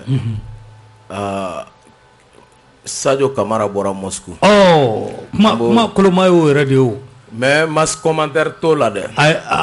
commentaire t'o la a ka Sadio Kamara ka bere kɔni bɛ n kun na mais ani yɛlɛ nana ani ɲagari nana quoi a bɔra Moscou bilahi a ɲagarilen ba de bɔra Moscou mais commentaire t'a la dɛ Masi mɔgɔ bɛ n'o ye dɛ non mɔgɔ bɛ n'o kabiri ye ne Sadio dɔn ma Sadio ɲagarilen ta n ka diɲɛnatigɛ kɔnɔ depuis que je l'ai connu ma deli k'a ɲagarilen ta a ye caman min kɛ ka bilahi a bɔlen Moscou yɛlɛ min b'a kan bi an ye kibaruya sɔrɔ ko tɛ kɔntarandi kɛ a taara dugu la mais ninnu bɔra a kalama voilà parce que i b'a dɔn u ɲɛ bɛ mɔgɔ damadɔw de la Sadio b'o la Asimi b'o la ani yɛrɛ wolo mɔgɔw olu bɛ taa diɲɛ fan o fan u ɲɛ b'o la quoi Mas donc olu bɛ taa diɲɛ fan o fan u ɲɛ b'o la donc u ye stade ye Istanbul de donc à partir de Turquie u ye stade ye donc u y'a ka destination tracé de u y'a ye ko Moscou don tugun parce que ale ka tagali Moscou man ca tagali o tagali n'a nana hɛrɛ baden o de b'a kɔfɛ an t'an sigi contrat ni kɔni tɛ ne bolo jɔn ko a la contrat ni tɛ n bolo dɛ Mas mais nisɔndiya don wallahi nisɔndiya dan don Mas an k'an sigi k'a lajɛ an t'a kɛ cɛ ka kuma ye donc an bɛna ye de an t'a mɛn an b'a ye de tile damadɔ ko de don an k'an sigi k'a lajɛ contrat di t'a la parce que a nana don jumɛn a nana bi tabarikala a nana bi tabarikala Kuyate ni e yɛrɛ ye kunnafoni di la i bɛ kunnafoni di i b'a baara ɲɛdɔn kosɛbɛ yala an bɛ se ka nin ko ninnu bɛ se ka kɛlɛ cogo di de minnu bɛ kibaruya kolonw ni fɛnw ta k'u fili bɔlɔlɔ sanfɛ nin bɛ kɛlɛ cogo di Masi i b'a dɔn fɛn dɔ se bɛ Masi Mali kɔnɔ yan o se tɛ journaliste caman ye dɛ o jumɛn sunna ka se ka Kuyate ni Bɛni fara ɲɔgɔn kan k'a labɛn k'a affiche kɛ ka taa sɔrɔ an si ma ɲininka parce que ni Masi veto b'ale bolo n'ale ye min kɛ dɔrɔn o kelen tabarikala veto b'ale bolo tabarikala o ka ne yɛrɛ ye wulili kɛ n ka ko bɛ di ko don ko ni Masi ko don n'a sɔrɔ an bɛna taa Faransi an b'o billet fara k'o fili an bɛ Masi ta yɛlɛ Mas kunnafoni dili hukumu kɔnɔ sabe i filɛ ka min kɛ nin ye ni jɔdaba de b'a la parce que tiɲɛ don Asimi kɛra faso fɛ Sajo kɛra faso fɛ Sɔrɔdasi ninnu kɛra faso fɛ mais Masa an ka tiɲɛ fɔ o nana sɔrɔ baara caman kɛra c'est-à-dire que kunnafoni dila caman ye kunnafoni di baara nege don mɔgɔw la maa caman bɛ k'a ɲini bi ka kɛ kunnafoni dila ye c'est parce que a nege donna hadamadenw na quoi an b'a dɔn nin kelen-kelennin minnu bɛ kɛ a tɛ taa yɔrɔ jan parce que don tɛmɛna n'a kun kɛra a tun b'an bila fili la mais sisan n'a kɛra a cɛ n'a nkalon bɛ waraka mɔgɔw bɛ tɛmɛ u ka ci fɛ ka tɛmɛ u ka ci fɛ ka taa kɛ wagatinin a bɛ se ka dɔ bila ka ɲininkali dɔ kɛ mais kɔfɛ mɔgɔ b'a dɔn k'a fɔ ko nin tɛ sɛbɛko ye an bɛ tɛmɛ ka taa an ka ci fɛ mais min bɛ se k'a tɔ sinsin o ye aw bɛ baara min na ni a bɛ ye k'a fɔ sisan sira bɛɛ fɛ ka kunnafoni jɛlen ɲini k'a di maliyɛn sɛbɛ bɛɛ mago b'o de la ka kuma fɔ ten min ka di ni ye parce que bi dɔw b'o baara de la o de kama mɔgɔw b'a fɔli min kɛ ko Russie bɛ ka wari di bɛn ninnu ma bɛn ninnu tɛ yɛrɛ wolo mɔgɔ min na sabu souvent n'i y'a kuma mɛn a bɛ digi mɔgɔ caman na mais n'a kɔrɔ fɛ de bɛ ɲɔgɔn na parce que o b'a jira a bɛ ka baara min kɛ jugu a bɛ ka min da jugu kan ni dɛmɛ giriman tɛ a tɛ se ka kɛ quoi donc souvent a b'a jira k'a fɔ ko jugu a kelen bɛ ka dankara la donc o b'a jira fana k'a fɔ a bɛ ka lamaga kɛ ni sebaya min ye tiɲɛna jugu t'a maîtriser donc ni yɛrɛwolo ni tɔn belebeleba in yɛrɛwolo ka lamaga kɛcogo fɛɛrɛ minnu b'a bolo Faransi ni a jɛw ka janfa bɛɛ u tɛ ka se k'a dɔn a bɛ ka kɛ cogo min na yɔrɔ o ye ala tanunba de ye o b'a jira k'a fɔ ko yɛrɛwolo kɔnɔ fɛn bɛ yen nɔ min ka girin kosɛbɛ n'an bɔr'o kɔnɔ bi an bɛ donni min i ko bi mɔgɔ caman bɛ yen ne y'a f'u ɲɛna ka kɔn bi ɲɛ n ko aw b'aw sigi aw ka réseau a b'aw sigi ka kuma kuma la a bɛ aw ka view lajɛ mais n'a y'a ka view lajɛ minnu bɛ k'aw lajɛ a y'u lajɛ u bɛ min fɔ aw ma fɛnɛ quoi awɔ parce que caman bɛ yen olu bɛ bɔ de k'a fɔ ko mɔgɔ caman ye lajɛ mais mɔgɔ caman e lajɛ olu mɔgɔ caman bɛ k'i fa ni ba de neni o ye mun lajɛli ye donc yanni ka boli lajɛli nɔ kɛ i tɛ boli k'a lajɛ fɔlɔ o bɛ ka i lajɛ ni ɲɛ min ye wa donc o de kama bi mɔgɔ caman bɛ yen u ka kumaw bɛ carin a bɛ carin parce que mɔgɔ bɛ fɛ k'u sugu fɔ mɔgɔ ɲɛna quoi hali bi a ye karisa lajɛ a bɛ yɔrɔ min na Maliko la mais a bɛ k'a tigilamɔgɔ ɲɛna ko a ka vidéo bɛ ka kolonkolon ko a bɛ ka audience de sɔrɔ non non non o bɛ k'i sugu fɔ jama fanba de ɲɛna awɔ o de kama bi i b'a ye k'a fɔ kibaruya minnu ni a tun bɛ bɔ fɔlɔ parce que an kɔrɔkɛ dɔ min kunnafoni kɔnɔ ne bɛ se ka fɔ ten parce que ne ɲɔgɔnna kunnafonidila don fɔlɔ a tun bɛ kuma caman sɔrɔ ka bɔ fanga yɔrɔ parce que fanga tun b'a kanu k'a d'ale ma Jɔnkuna Tarawele o de ye maliyɛn dɔ jɛ a jɔyɔrɔ in na parce que wagati min na farafin wulila farafinna yan k'a fɔ ko RFI ka correspondant ka k'an yɛrɛ ka denw ye o wagati de Jɔnkuna de ye Cher Daniel kɛ Cher Daniel ye ka maliyɛn dɔ jala Jɔnkuna Tarawele kelen a kɛra anw ɲɛna yan fɛn ninnu a ma k'anw kɔ koyi a bɛ ka aw ka politique mɔgɔ ninnu caman ka kuma ninnu fɔ kirikiri u ye janfa minnu kɛ a kɛra anw ɲɛ wagalen ɲɛna yan kabi n bɛ fɛ ka fɔ mɔgɔ ɲɛna kabi an fitinin an ma Mali ko ye an ma kulonkɛ a la quoi bi tɛ quoi an bɛ ninnu fɔ waso tɛ dɛ mais k'a fɔ mɔgɔ ɲɛna ko kabi an fitinin an ma kulonkɛ an bɛ ka suit donc o kɛra fanga de tun bɛ kibaruyaw bɔ ka d'ale ma donc forcément ale bɛ kɛ i n'a fɔ kibaruyaw b'a bolo mais an bɛ don min na i ko bi système min bɛ yen cɛ min fina hali makɔrɔnti fɛn kalama o la jango ale donc kibaruya yɛrɛ di a da sɔgɔlen don ale ti k'a kɔnɔ bilen donc ale bɛ min kɔnɔ sisan o de a bɛ dɔ bɔ k'o fɔ n'a y'o dɔ bɔ k'o fɔ minnu kan ka se ka o ta k'u ka sujet k'o kan parce que baara gɛlɛyara a ye baara gɛlɛya yɛrɛwolo mɔgɔw ye baara gɛlɛya a ye baara gɛlɛya donc ni mɔgɔ y'aw nɛni a bɛ jɛ n'o ye parce que a ye sujet ban sujet de bɛ yen a bɛ mun fɔ ka t'i sigi réseaux sociaux sanfɛ k'a fɔ diɲɛ bɛna wuli n'an m'a kɛ tan fɛ kule ka kule fɛ o banna o a banna o n'an ma nin bɔ yen CEDEAO ka embargo bɛna jamana bɛna firi kirikara o banna o donc sisan n'i bɛ kuma fo ka taa sɔrɔ fɛn min b'i bolo bil haki don donc mɔgɔ tɛ se ka kuma bilen k'i bɛ maliyɛnw papa bilen ka sababu kɛ bɛɛ ninnu tun b'a kuma fɔ yan nɔ ko Kabiri mort n'a pas peur de couteau o ye maliyɛnw y'a dɔn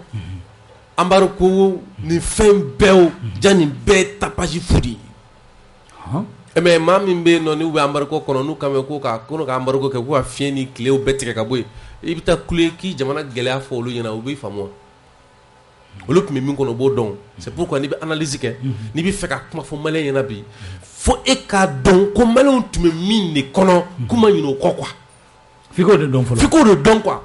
c'est-à-dire que olu ye min y'u ɲɛna u ye min dar'u kan c'est-à-dire que olu bɛ min kɔnɔ bi olu b'a fila dɔn ka bɔ ɲɔgɔn na o donc ne nana kule i yɛrɛ ma i bɛ ka kule tu passes dans le désert mɔgɔ kulo t'i la donc o yɔrɔ min ko bi u ka caman ka na bɛ bɔn dɔɔni parce que mɔgɔw bɛ n'u sugu dɔn hali minnu tun bɛ ka don sensationnel kɔnɔ k'a kɛ i n'a fɔ u bɛ Mali ko la ka mɔgɔ papa fagali bɛna kɛ an ka kɛ tan an ka lettre ci an ka Faransi gɛn kirikara yɛrɛwolo mɔgɔw b'a dɔn Faransi bɛ gɛn cogo min na an b'a dɔn o de kama an ma girin c'est pourquoi ale Darasara Nation kɛnɛ caman kan mɔgɔw kanto ko munna lettre ti bɔ an ko est-ce que aw bɛ ka kɛlɛ gouvernement nalen u ye kɛlɛ ta anglais min kan lettre ci anglais tɛ o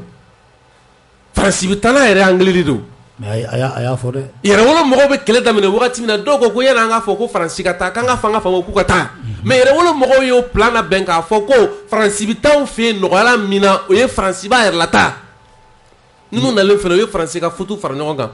k'a bila sira ka taa n'a ye donc o bɛ mɔgɔw bolo k'a fɔ ko kɛlɛ ninnu ye kunfɛ kɛlɛw de ou bien k'i bɛ t'i sigi sujet t'i bolo k'i bɛ se jagoya karaba f'i bɛ t'i kɛ jagoya n yɛrɛ ye dɔ ye o don Facebook sanfɛ a bɛ ka kumaw dɔ fɔ wuluko kumaw parce que ni yɛrɛwolo ka bɔli dɔ senfɛ bakɔrɔni pɛntirilenw ni fɛn n ko cɛ c'est chaud hein cogo di ko bakɔrɔni pɛntirila bakɔrɔni ka hakɛw dɛ ko wulu tɛ mini bɔ dɛ n ko cɛ hali bi mɔgɔ bɛ yan cɛ mais souvent les réseaux sociaux c'est intéressant hein parce que an bɛ minɛ ti mɛn ka yɛlɛ a kan quoi ne yɛlɛla kan ka taa sɔrɔ bakɔrɔni ko kuma ni wulu ka fɛn ko yi sujet banna n ko fɛn bɛɛ nana cɛ yɛrɛ mɔgɔ a ye sujet ban ni dɔ sujet banna o ye sujet ban foyi tɛ yen bilen parce que sujet minnu tun bɛ yen o tun ye dɛ ni Faransi taara an bɛ sa dɛ ni bɛ ka taara terroriste bɛna Temi Kuluba ni n kɛ tan ni Sanbarekow bɛna fɛnw bɛɛ bɛn an kan an y'a bon olu sujet bɛɛ banna foyi tɛ yen fɛn o fɛn bɛ yen ko ne tun kɛra ko Mali bɛ ci o bɛɛ kɛra foyi ma bɔ a la sujet banna. Tiens. Oui, sujet banna. Donc ils ont mis les gens au chômage et maintenant ils vont assumer les conséquences. Les peuples là. Ben non. Ou pas ils vont assumer les sujet ban mɔgɔw bolo ou bien sujet gaw kan. O dɔrɔn de bɛ sen na donc sisan i b'a dɔn o bɛ suspicion minnu kɔnɔ a tɛ taa yɔrɔ jan ce qui est sûr, ni journaliste min mogo bi ka kare la maliko la, il faut aller doucement. Parce que il bina fait mun keni wakati laban nunu na. Fika don. Les Maliens sont prêts à pardonner, mais ils n'oublient pas. Hein. Les Maliens n'oublient pas. Donc, kata dondoni. On a vu ici des gens, en eu que légendaires. Fem benalache. Chete malikone ya kwandari ka malikola ka miskara jarati dana soro kaman de meki. U chete. O musute.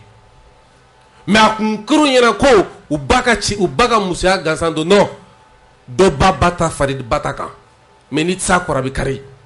Yere de bakari mata kari de. Yere. Ori yera lula. Parce que yere wolo kona yera mo la personne est indispensable. Ami jere ka kenyonye. Mo ka faso kanu. Bi wi faga fo kuba forger. Mais trop ni joro munu soro ke John de kode. Mu do tuya. Munu soro ka yera ka fo al ni faga ko ka be magala maketa. O chobeu. Mais bi pour ka mo bu disi gushi ou ka fon créa tout comme na krambela de lena bi binu reke na fo kubo forger sans nous. Tu peux pas aller. Il m'a glan. Pour ta glan on fait ba glan ata mi bi nge. Awe o cheti jamana ko na musuti jamana ko na man seke mintala duguma bangela keneka. Mais ni déposera ka fo ka tubi ni fait pour ki kanani mo go be mi tubi. Ouais, tubi dal nendo yere wala mo ko tubi dal nendo. On est prêt à pardonner. Ni nous sommes là, il faut que nous fassions avancer. Mais ni nous fait qu'à persister dans l'erreur, faire comme le Satan. Alors tu vas nous trouver devant toi. Il vient se rien. Donc, quand nous faisons nous forcer la doxa. Doxa l'opinion commune les oies, c'est-à-dire que fin de avec un mot, il y a un chien d'eau quoi. C'est comme il faut voir que tu es correct. Il s'est comme Jim. Non, avec qui il y a ni kawjim kumana ne bi yele quoi kuma tuko ka dîner parce que kuma mun ba da ne ba do abina laba mina abina laba mina d'ici fara kuma do c'est très bien o de kama mi ka ni kangare min da nti ka mogo tɔgɔ fɔ mais caman mi yɛrɛ a kɔnɔ quoi parce que ni disi fara kuma bi da ne b'a ye oui c'est pourquoi i b'a ye k'a fɔ hali mɔgɔ minnu tun bɛ wari d'olu ma dugu la o caman mi k'i den parce que an filɛ yɔrɔ min na ko sisan wari tun bɛ d'u ma. Oui, parce que pardon, wari bi di mɔgɔ min ma, wari ti di mɔgɔ min ma, kuma cogo la a dɔn ka di ko ye. Awe, a bɛna fɔ bi ko min ye jɛman ye dɛ. Sini émission heure kelen na a bɛ fɔ ma o de ko ye ɲuguji ye. Awɔ ni wari tɛ foyi t'o kɛ. Fɛn bɛɛ n'ala cɛ hali ni ye juge ka kiiri fasugu dɔ kɛ. Ne taara a b'o kɛ dɔnnibaliya tɛ dɛ. Fɛn de yirala la. Min tɔgɔ ko Burude Lazare. Oui. I be che kuma kono chucha mimi fo bi shino contraire bi fo mais ni na ba yere bolo amaso lawo c'est pourquoi yere wolo ka force de kara jume c'est la constance yo kuma kele mi fo al ni yere faga o kele ne do ati yelema bandaw na ka ba yelema ngo bandaw ma min famu ama ibe ka ge juga kama goy way ma min famu am voter ibe ka re goy andu ma voter o mais e bina yelema tukudi akel titre bolo ko kulo ko do o de fara bandaw yena ngoloko te ko ta fanko ni bo kona ina do ni te salam lafia do bi chugo mina ani mogo do jera ku ya kanu ka fo mamunu be na mi se ka fembe kuye parce que yi chesiri mi ga jamana kola ango boya ma siguma u tonyo ka nyebu fo ka ke srai anyo mogo be o mogo be o masawo kanga fembe bla pour que ku avancer mais na ma se ka mi na ma nya ma bla de donc bi ala ta ko fe ka combiner ni barabaw kɛ bi o kelen de bi sina ni maa min mi fɛ k'a fɔ k'i mago de bɛ faso ko la ka kunnawolo dɔ sɔrɔ o b'an bolo ka di mɔgɔ ma mais k'a fɔ k'u ka n'i dɛmɛ bilen nkalon kan o kuma t'a la dɛ donc sisan u bɛ nin kuma kirikara minnu bila réseau sanfɛ tiɲɛ don n'a kɛra mɔgɔ damadɔ bɛ b'u hakili kan mais mɔgɔ bɛ b'u hakili kan a kana kɛ mɔgɔ ɲɛna ko dɔwɛrɛ don dɛ parce que tellement que les gens tiennent aujourd'hui à ce que la transition réussisse au point que ni fɛn ni fitinin fɔra min bɛ se ka kɛ balan dɔrɔn a bɛ mɔgɔ lasiran o dɔrɔn de don sinon a tɛna fɔ k'a fɔ ko jigiya tanya ni i n'a fɔ an tun bɛ min kɔnɔ ka kɔrɔ n'o ka jan ɲɔgɔn na alhamdulilah an bɛ don min na i ko bi yɛrɛwolo yɛrɛ ka capu bɛ yen de fait que yɛrɛwolo yɛrɛ jɔlen don a sen kan an bɛ ka fɛnw suivre de très près bɛn n'o kuma dɔ fɔ appel sous le drapeau n y'a ye k'a fɔ an bɛ k'a ɲini a ka sigi Mali fan bɛɛ c'est masa kɔrɔ de pour que wale jugu dugukolo minɛ kiiri jugu a bɛɛ ka jɔ a suɲɛni kirikaraw mais pourquoi i b'a kɛ de mais ti Mali dɔn de wa jamana min ni nafolo b'a kɔnɔ hiri nafolo ka ca jamana kɔnɔ den minnu ma dugukolo kɔ kan bi n'i bɛ se ka jamana ta ko a sɔrɔ ka bɔ a denw ma o ye Mali de ye e k'a lajɛ n'i ko k'i bɛ Mali dugukolo tila maliyɛnw bɛɛ lajɛlen ɲɔgɔn cɛ an bɛɛ bɛ hakɛ min sɔrɔ mɔgɔ b'a dɔn Faransi min filɛ n'o ka ca n'a ye ka taa ka sigi siɲɛ 3 o Faransi dugukolo bonya ça fait 550 km 1000 km². 550 000 m². O tɛ foyi bɔ. I ko Tombouctou, i ko Guégaou. An ta bɛ biriki kelen ye. Donc pratiquement bi mɔgɔ bɛ gulukule ko dugukolo kɔ kan ko dugukolo ko mankan o dɛsɛlen don ka ɲɛnabɔ juge fɛ maires dɛsɛlen don ka baara kɛ ka wari ɲini ka baara kɛ pour que dugu bɛ se ka bɔ nɔgɔ la fo ka t'u ɲɛsin dugukolo suɲɛ ni fɛn kirikaraw ma an bɛ se ka t'o kɔnɔ cogo di ne bolo ça ce sont les sujets transition ma se yɔrɔ dɔ ma o n'i bɛ fɛ ka critique kɛ mais sauf que initiative de tout la sinon bi yɔrɔ dɔw bɛ yen nɔ minnu bɛ se ka makɛtili kɛ o an yɛrɛ bɛ k'o kɛ bi olu dɛsɛlen don la ko fo ni anw taara Isubi Janjan u b'u kunjan k'a lajɛ u taalen Bɛni ye mun fɔ o Bɛni ko bakɔrɔnin bɛ yan u bɛn'o sigi bakɔrɔnin ko kuma na an na la mais c'est grave Bɛni taara tacogo jumɛn na ko Poutine wari dilen d'u ma u taara Ala minɛ kabi an ye kayi taga fɔlɔ min kɛ mobili ma sira sɔrɔ u y'a bɔ garage la n ko a bɛ garage la ko an ka d'u ma u y'a d'u ma u y'a poussé ka taa n'a ye n t'a dɔn olu taara ni mobili ye mobili taara n'u ye Ala de b'a ɲɛ dɔn mobili kɔni y'a nana mobili kɔni nana awɔ ou voilà ko Poutine c'est pourquoi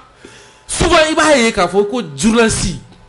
a man ca koyi mɔgɔw bolo k'a ka ca a man ca dɛ journaliste a man ca ne ko journaliste yɛrɛ ye mun de ye di Kuyate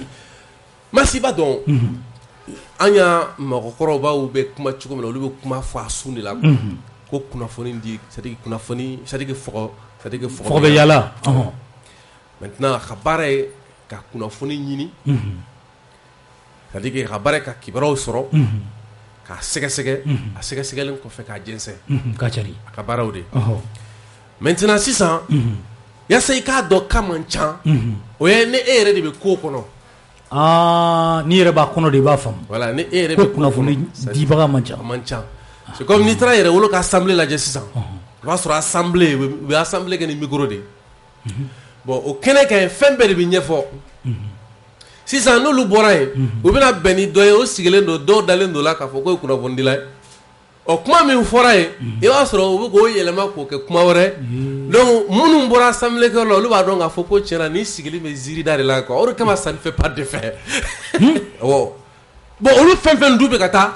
olu ye coordinateur de ye comité de pilotage mɔgɔw présidents ni des quartiers ni fɛn kirikaraw olu fana b'o information kelen relier ka taa f'u ka base ni fɛnw bɛɛ kɔnɔna na donc réseau yɛrɛ ka yɛrɛwolo yɛrɛ ka réseau de communication o yɛrɛ bonya ma maa minnu n'u gɛrɛlen don yɛrɛwolo la kosɛbɛ n'u bɛ baara kɛ kɛnɛ la i b'a sɔrɔ i ka kunnafoni olu b'a ye k'a fɔ tiɲɛ la e yɛrɛ kɔni e ye fufɔla de ye quoi parce que i bɛ ka kuma min fɔ o ni ko min bɛ sen na anw ka ko de don i bɛ k'anw de ta la kale i bɛ k'i da sogo de fɔ donc sisan i b'a ye k'a fɔ caman bɛ wele an fɛ ko kunnafonidilaw ka taa sɔrɔ da sogo fɔlɔ de don da sogo fɔlɔ don cogo jumɛn na a bɛ fɛ ka kuma dɔ fɔ dɔrɔn pour que k'a da don baro la walima a bɛ fɛ ka kuma dɔ fɔ dɔrɔn pour que a ka mɔgɔ dɔ ka man hinɛ sɔrɔ ale bɛ ka ɲɛnamaya kɛ ten sinon foyi t'a bolo ka ɲɛfɔ mɔgɔw ɲɛna foyi t'a bolo i n'o yɛrɛ n'a raconte gens foyi Ben Barkan bɛ taa don jumɛn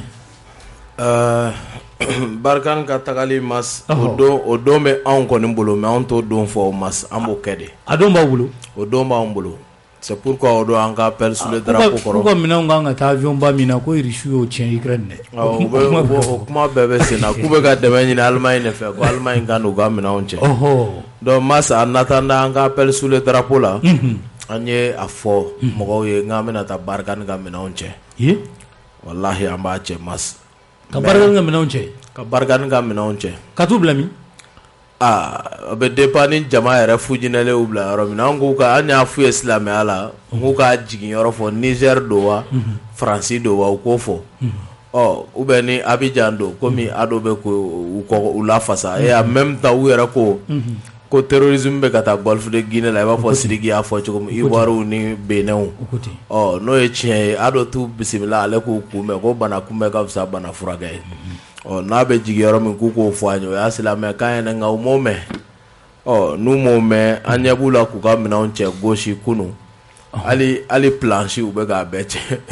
donc an ɲɛ b'u la o la ko 150 conteneurs ko o bɔra ka ban ko ten kosɛbɛ nka anw tɛna u ka kalo 4 kalo 6 in kɔnɔ quoi walahi an t'o kɔnɔ cɛ ko kalo 6 dɛ an t'o kɔnɔ o kumakan duman yɛrɛ t'an da Assimi ye mot d'ordre bɔ ka ban oui Assimi ye mot d'ordre bɔ o jumɛn o de ye départ immédiat ye k'u ka taa sisan n'o fɔra ka ban k'u ka minɛn cɛ gwara la o de fɔra o donc n'o fɔra ka ban la jeunesse va exécuter aw bɛ bɔ ka minɛnw cɛ sous le leadership de Yɛrɛwolo o ye diyagoya de ye o mas an tɛ nin ko in na ɲɔgɔlɔnbɔlaw an bɛ jamana kisi de la donc en attendant masa an ye numéro dɔw fana di mɔgɔ minnu bɛ fɛ ka don Yɛrɛwolo sinon wasolonkaw ye bataki ci ma de ko Yɛrɛwolo tɛ sigi wasolo wa a bɛ sigi Mali fan bɛɛ mɔgɔw bɛ ka na de hakilina in nɔfɛ parce que hakilina balolen don ko an ka jɛ ko ka faso kuma bɔ o de appel sous le drapeau ye donc c'est pourquoi jamanadenw bɛ ka na numéro communiqué ni bi ni ɲɔgɔn cɛ on est à plus de 200 communes sur les 703 olu bɛɛ de b'a la ko ka taa Yɛrɛwolo sigi ko ka taa sigi o de y'an bɔ Zubi Janja o de y'an bɔ Bafulabe wa an bɛna continuer fɛnɛ dɛ on va continuer à tourner ka taa implanter fan bɛɛ ka implanter fan bɛɛ ne ko aw bɛna bolo sin de ya dɔ la o kɛ cɛ bɔ yan mas mɔgɔ kɔni ko hakili sigi ni min ye Faransi sago tɛ Mali mara anw ɲɛna quoi o tɛ tiɲɛ Faransi sago tɛ kɛ bilen wallahi o tɛ tiɲɛ ye ça c'est fini o kuma o layidu quoi ano hakili sigi o de b'an bolo ka di peuple malien ma a bɛ caman disqualifier o la dɛ Modibo Keita ka gɛnni kɔfɛ Assimi y'u gɛn k'a fɔ ko ka segin ka na tugun wa masa hali u ka jamana wɛrɛ ɲɛɲini yan tɛ u tɛ segin ka na yan bilen wallahi et on restera mobilisé pendant un demi-siècle pendant 50 ans Yɛrɛwolo bɛɛ ye jeunes de ye mɔgɔ kelen tɛ Yɛrɛwolo la n t'a dɔn kelen fila bɛ se ka kɛ olu sera 40 na sinon an bɛɛ 30 ni burusa ni ɲagasa ye an bɛ kɛlɛ na an b'a la de fo jamana ka bɔ pendant 50 ans un demi-siècle an tɛ jɔ dɛ wa an taatɔ bɛ mɔgɔw former de o de ye nin ye o relève bɛ assurer de donc n'a bɛ min kɔnɔ ko fièvre de don ko 18 mois transition bɛ ban n'an ka miliyari suɲɛlen d'an bɛ Niger an bɛ Abidjan an bɛ Paris an bɛ segin ka na Mali minɛ ka Irisi gɛn comme Musa y'a kɛ cogo min ka Faransi wele k'an kalifa o la Assimi bɛ faga Sidiki Kuyate bɛ faga Sadio bɛ faga Ben bɛ faga Funɛ bɛ faga Amina bɛ faga Basaro bɛ faga Musa Jara bɛ faga Wage bɛ faga Modibo Kone bɛ faga o plan tɛ yan o plan bɛ dɔnnen o puisque u ka stratégie dɔw kɛlen don k'o plan tracé mais stratégie o de o mas mɔgɔ min bɛ yen ni jamanadenw b'a ka wele jaabi n'i y'o datugu Sud-Afrique u y'o exemple tiré Mandela ta de la après 27 ans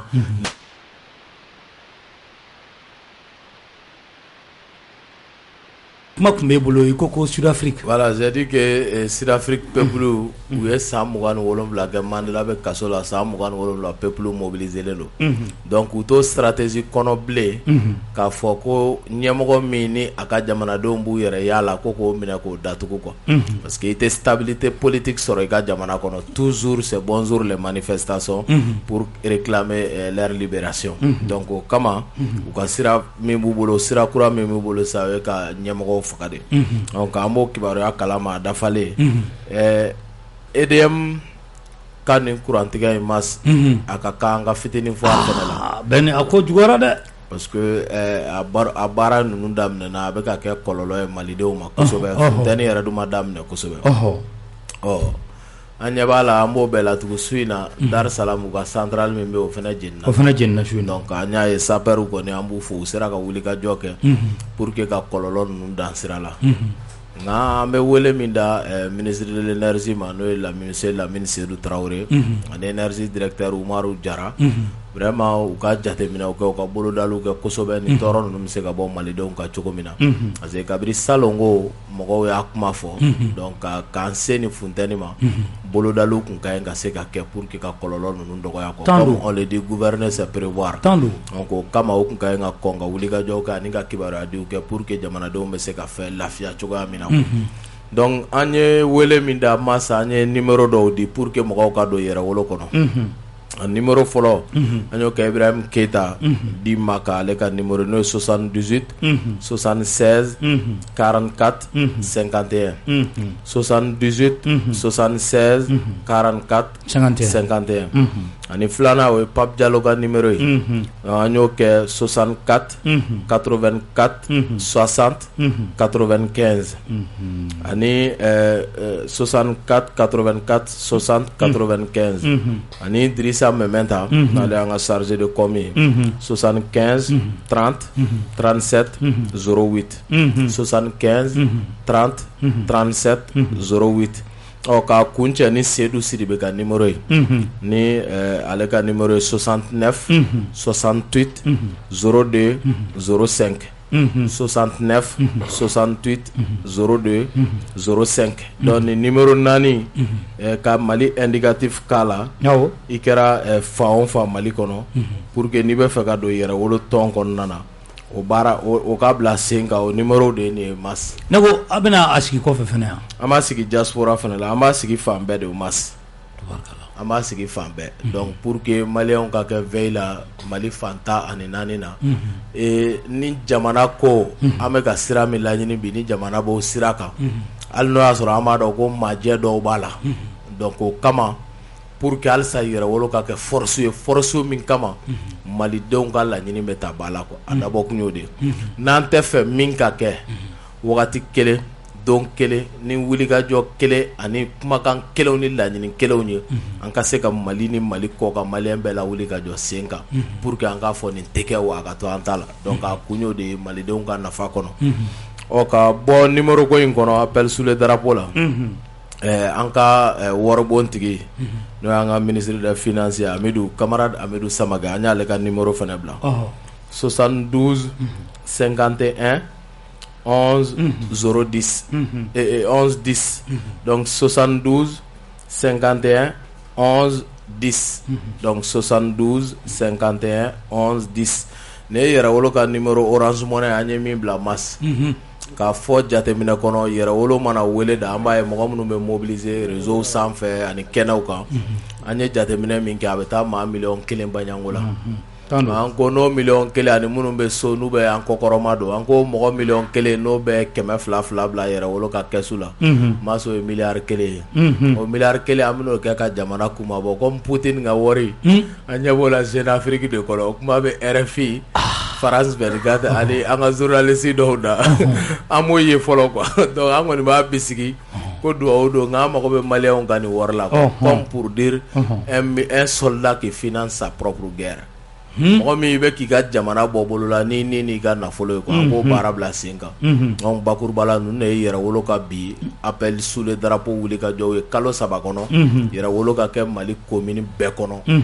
ani Mali maliyɛn bɛ diɲɛ jamana o jamana kɔnɔ kɔ kan maliyɛn yɛrɛwolo ka k'a bɛɛ kɔnɔ cogo min na an ka laɲiniw n'o ye jamana ka denyɛrɛla ka sabati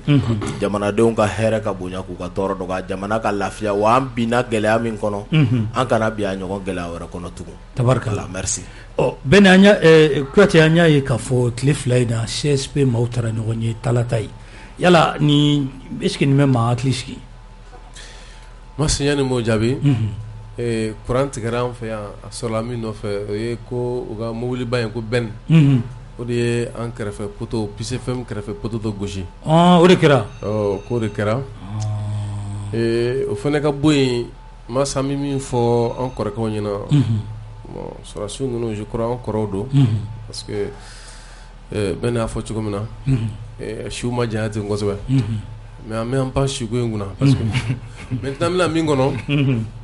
c'est que Mas u k'a lajɛ an ka kiiri kɔnɔ administration kɔnɔ mɔgɔ caman bɛ yen nɔ u bɛ sabotage la u k'u détecter u k'u bolo bɔ baaraw la u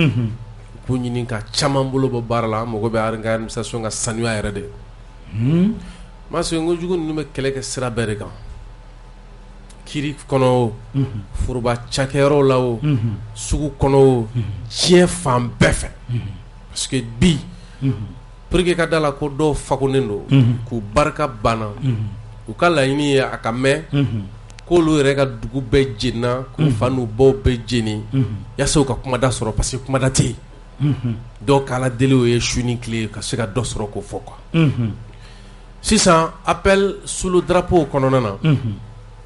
an bɛna nin to Bill bolo sinon kun nana ye ma se kama mais masta tɛ problème o di Bill ma document dɔ dilanna u bɛ min wele ko document d'appel sous le drapeau n'o ye déclaration ye je crois nin kɛra dɔgɔkun kelen tun ye kunu ye mais an b'a ye minnu bɛ yɛrɛwolo bɛn ninnu ka kumaw fɔ an b'a si ye ka nin sɛbɛn in ta k'a fɔ k'u bɛ nin sɛbɛn in kɔnɔ kuma dɔ ta k'a fɔ ko majɛ b'a la aw ye sɛbɛn min bɔ voilà o t'o kɛ quoi c'est pour vous dire que tant que i tɛ se k'o kɛ i bɛna fɛn min fɔ i bɛ don fɛn dɔ de kan fɔ ma ko le paralogisme raisonnement involontairement faux c'est-à-dire k'i sigilen don k'i da pala a bɛ kɛ mɔgɔ ɲɛna k'i bɛ ka kuma ka taa sɔrɔ i bɛ ŋaɲa fɛ quoi i tɛ so i bɛ kungo kɔnɔ o de b'a caman na quoi bon nin document in kɔnɔ ni maa min sera k'a sɔrɔ k'a kalan yɛrɛwolo kere wagati kuma minnu fɔra laɲini tun ye fɛn minnu ye fo ka na taa se an filɛ yɔrɔ min na ko bi dakura damadɔ o de fɔra nin kɔnɔ dakura damadɔ parce que an kelen don ka sɛbɛnni cogo min dege o de bɛ se ka fɛn caman fɔ ka taa sɔrɔ i ma fɛn caman sɛbɛn mais masi i bɛ hakɛ to n ka yɔrɔ nin damadɔ kalan mɔgɔ k'a dɔn kuma minnu bɛ ka fɔ yɛrɛwolo mɔgɔ ninnu fɛ u k'a dɔn k'u tɛ kulonkɛ la yɛrɛwolo a fɔra ko kuma caman fɔra ka na minnu tun ye gɛlɛyaw ye leur exigeait qu'on crée sur les fonds baptismaux un levier de sursaut national qui fut yɛrɛwolo debout sur les remparts c'est-à-dire k'a bɛ sigi wagati min na o ye ko fo wagati y'a ɲini diyagoya de fɛn dɔ ka sigi sen kan min bɛ se ka na to ni maliyɛnw bɛ se ka wuli k'u jɔ Mali kunkanko la o la a bɛ fɔ sisan yɛrɛwolo min n'o fɔra yɛrɛwolo qui veut dire ici être digne fils ou fils de la nation demeurant fidèle à son appel pour se mettre debout sur les remparts face à des menaces ou des ennemis qu'ils soient de l'intérieur ou de l'extérieur. Pendant près d'un siècle, ce sentiment était dévolu à la France. Les Africains mobilisés pour délivrer la France de l'étreinte mortelle du fait de la puissance militaire d'Allemagne lors de la Première et de la Seconde Guerre mondiale chantaient et nous avons au cœur une invincible ardeur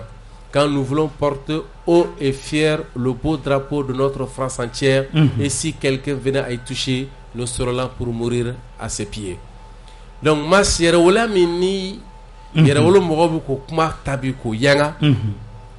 a yira k'a fɔ an k'an to Faransi ka jɔnya kɔnɔ a kun jɔlen don Faransi de ye o de kama an mɔkɛ minnu taara Faransi bɔ Allemagne ka jɔnya kɔnɔ olu tatɔ tun bɛ ka dɔnkili min da o dɔnkili de ye nin ye quoi donc nous avons au cœur une invincible ardeur donc car nous voulons porter haut et fier le beau drapeau de notre France entière. Donc, Francis drapeau be korota.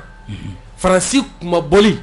Atike Francis la. Ni magara Francis la mbi tadula. On la benondo ka saka Francis bo bola. Ode u kolokolola no de ko formation karano do. Francis re. Francis ay ou me nga oui français ou ke. Yanga mamununta. Mamununta katano ou mo refo. Donc anana fok ma labana. Que cette allégeance à l'ex-puissance coloniale était devenue la sève de la nouvelle politique africaine de la France. Ainsi, bon nombre des cadres africains fidèles à ce principe abdiquent à toute demande de l'Élysée en brouillant sur leur passage les intérêts supérieurs des États dont ils sont censés défendre les intérêts. Donc, au milieu de politique sera fait ou n'en retard. C'est pourquoi il y a ni font chaman Francis ou quand ni fait bail Francis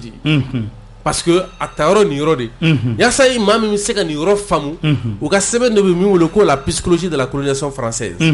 c'est-à-dire que ma chama manga jamana kono ya avec e nyana ka fo ko malien do parce que anu to da anu jamu ke kulubali ou jamu ke ta touré fe kata soro ou glané no konna na ko ke mi ala kan kisho ma kan nye do kan Allahu akbar donc o bana jugu min n'a bɛ caman na fɛrɛ de kɛra ka se k'a yira k'a fɔ k'o ye fili de an ka yɛrɛ wala jɔ Mali ye o nɔ kan bi a bɛ ye k'a fɔ kɛlɛw bɛ ka kɛ Menaka groupe n'o ye MSA Gacha o ni fo ka taa se EJSM olu bɛ ka ɲɔgɔn gosi wagati kelen u ye cadre k'u bɛ cadre dɔ sigi ko cadre permanent cadre stratégique et permanent masi ninnu ka fara ɲɔgɔn kan foyi tɛ maa jɔrɔ a tɛ maa jɔrɔ non au contraire il est temps que fanga ka ɲuman ninnu cɛ la parce que u ye marifa ta min kama o tɛ dɔwɛrɛ siyew a fɔra ko maliyɛn a fɔra IBK ye ko accord tɛ se ka na ni bɛn ye parce que mɔgɔ dɔ de marifa ta ka na jamana gosi olu na kan dɔw fana ko k'an b'an yɛrɛ labɛn pour que jamana kana ko jaw la ka tɛmɛ anw kan o kana an ɲɛnama tiɲɛ ta marifa taara ni nin miirina fila de bon fo ka diɲɛ wele madama ni marifa b'u bolo ti b'a la tabarikala o de kama a bɛ ye k'a fɔ jamana in kɔrɔnfɛla fan caman marifatigiw de kɛlen don ka a kɛ n'a fɔ olu fa tiɲɛ o yɔrɔw ye donc sisan olu b'u fɛɛrɛ bɛɛ lajɛlen kɛ u bɛ se ka u sago sɔrɔ yɔrɔ kan cogo min na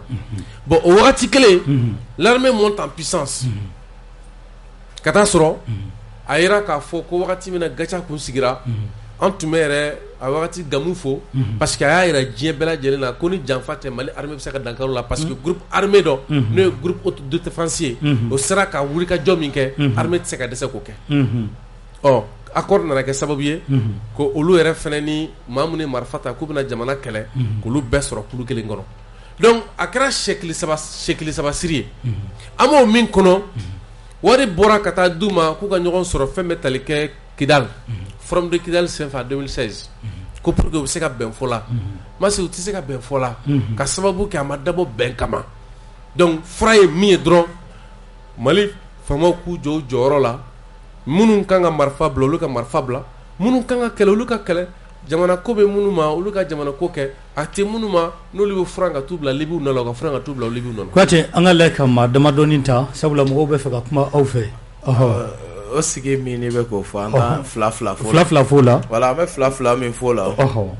sigi in wolola ko dɔ kan kun ye min jɔrɔ ni a wele da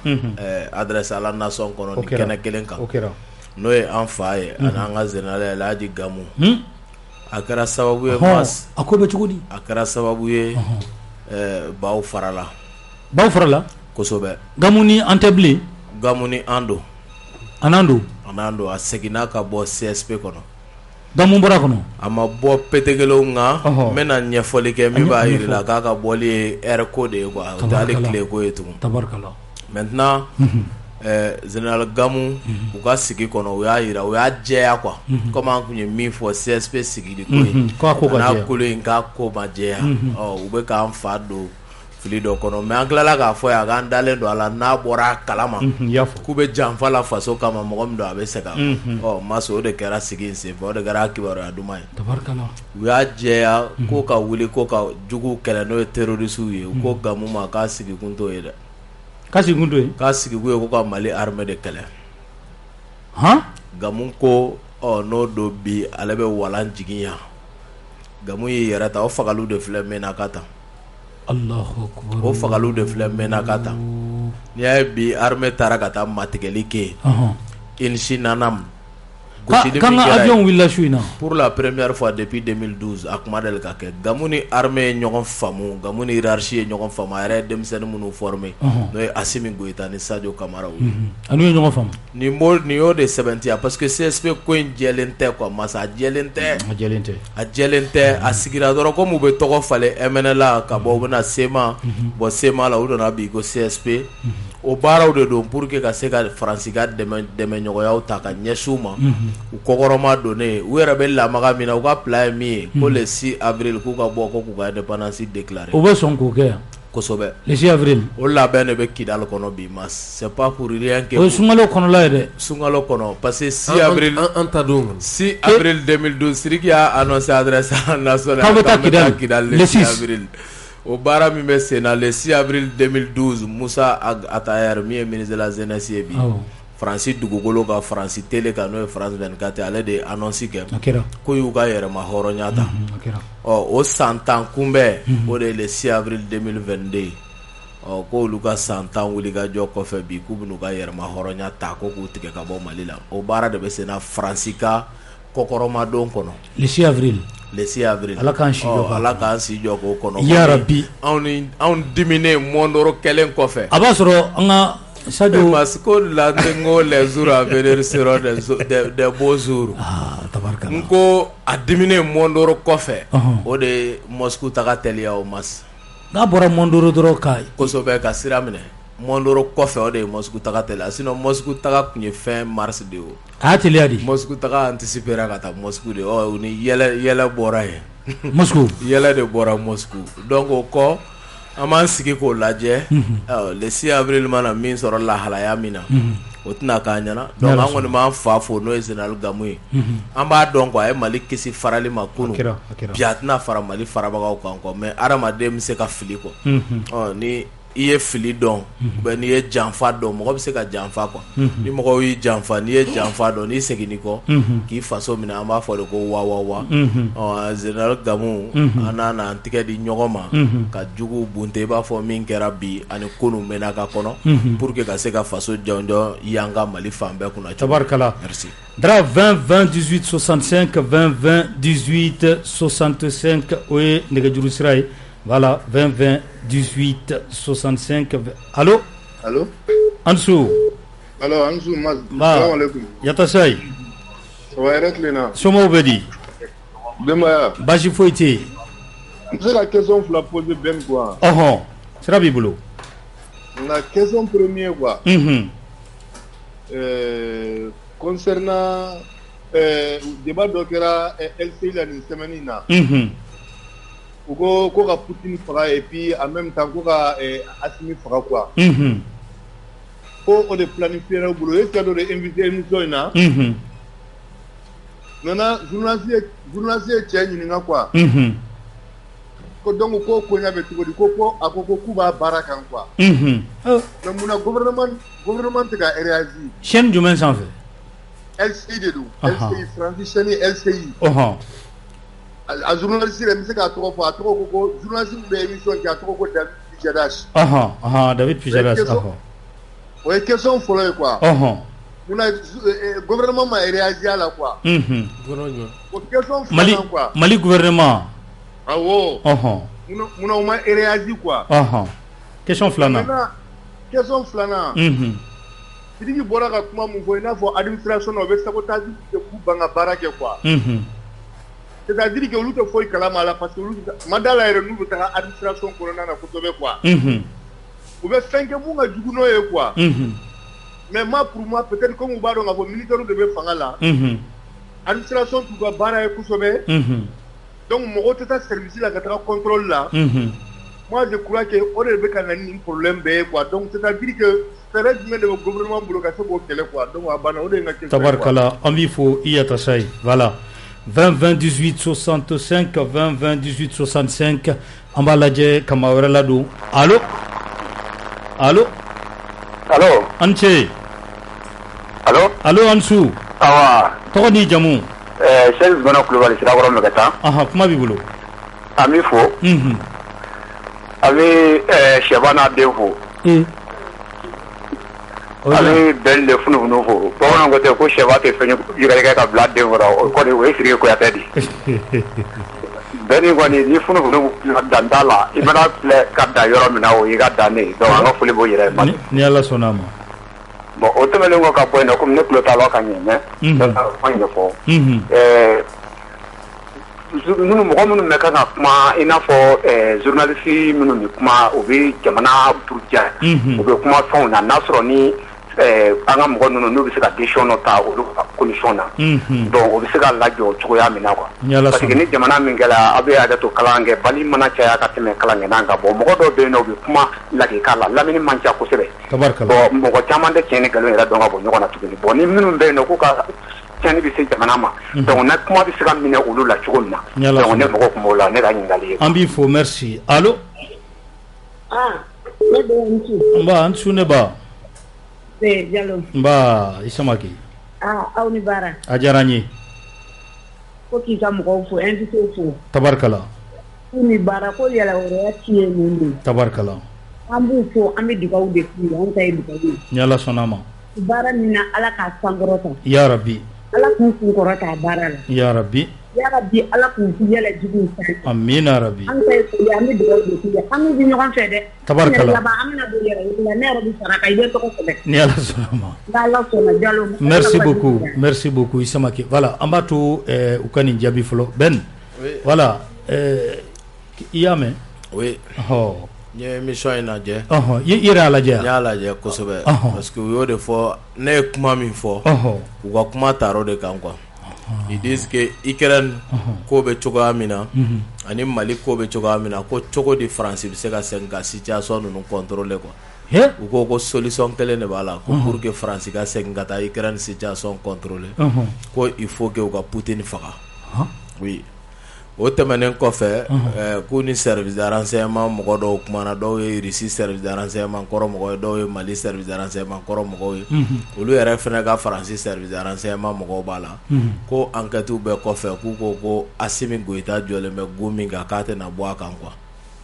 ko ni Faransi hali ni Faransi ye bɔrɔ fa miliyari la k'a tɛna sɔn ko u bɛ nalen euro miliyari la k'u bɛna Mali kɔkɔrɔma donni ni aide au développement mais Assimi ka Russie ko in jɔ a kana ni Faransi k'u tigɛ di ɲɔgɔn ma genre min tun bɛ sen na fɔlɔ la quoi blague ci ye comme c'est que tigɛ jaabi min fɔ quoi voilà donc Assimi tɛna sɔn ko la seule solution ko c'est de le tuer quoi donc de c'est ce que le monsieur a dit sur le plateau nya la mais comme le gouvernement m'a réagi là et oui n'y a ma réaction sans faire mais ils sont au courant wa kalama wa kalama de masse ils sont au courant de tout ils suivent tout ils sont au courant de tout vous à disposition kono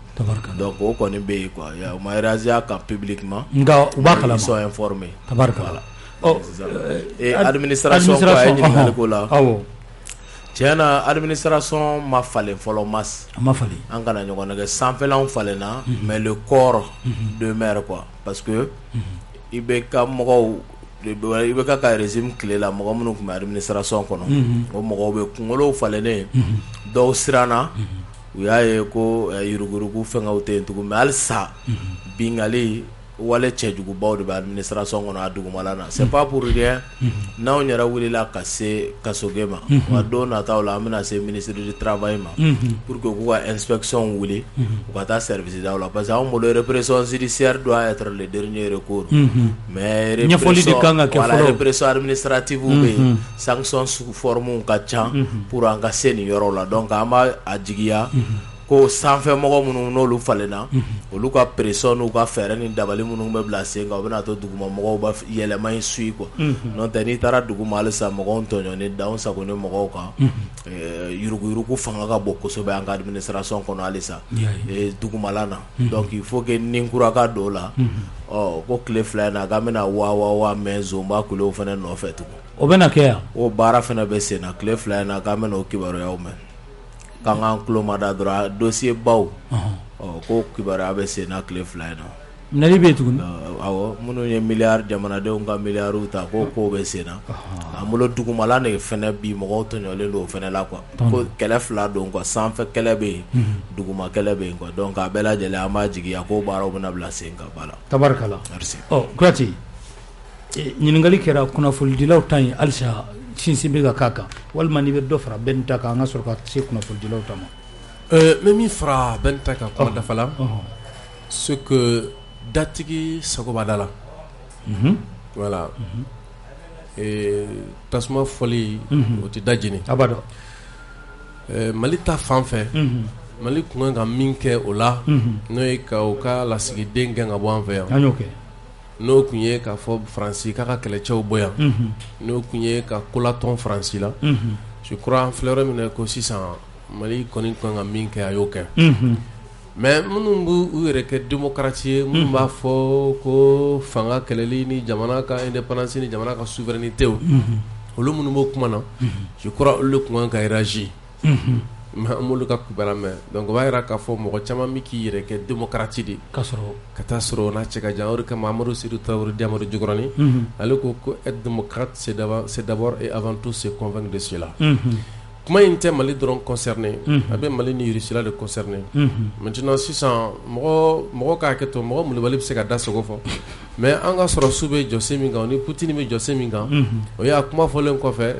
muso dɔ den ka kɔrɔba dɔrɔn k'i b'a kɛ i b'a kɛ comme ça i b'i yɔrɔ tiɲɛ k'i di bamusokɔrɔ ma. Ok. Ko bɛ yen ne. Bon sisan ko sabotage. Bɛɛ ne tɔ fɔ la. Effectivement n'i y'a ye an b'a kuma fɔ c'est que an b'a baara de kan. Pour que an bɛ se ka ɲɔgɔn dɛmɛ la cogo min na. A si tɛ kɛ fasodenw kɔ appel sur le drapeau bɛ tali kɛ nin bɛɛ la parce que nin bɛɛ kuma de b'a kɔnɔ. N'an bɔr'o kɔnɔ ko ka kibaruya gosi u la sira jumɛn fɛ sariya ka sira bosigi sira sinon an bolo kuma gosira mɔgɔ caman na koyi. Non kuma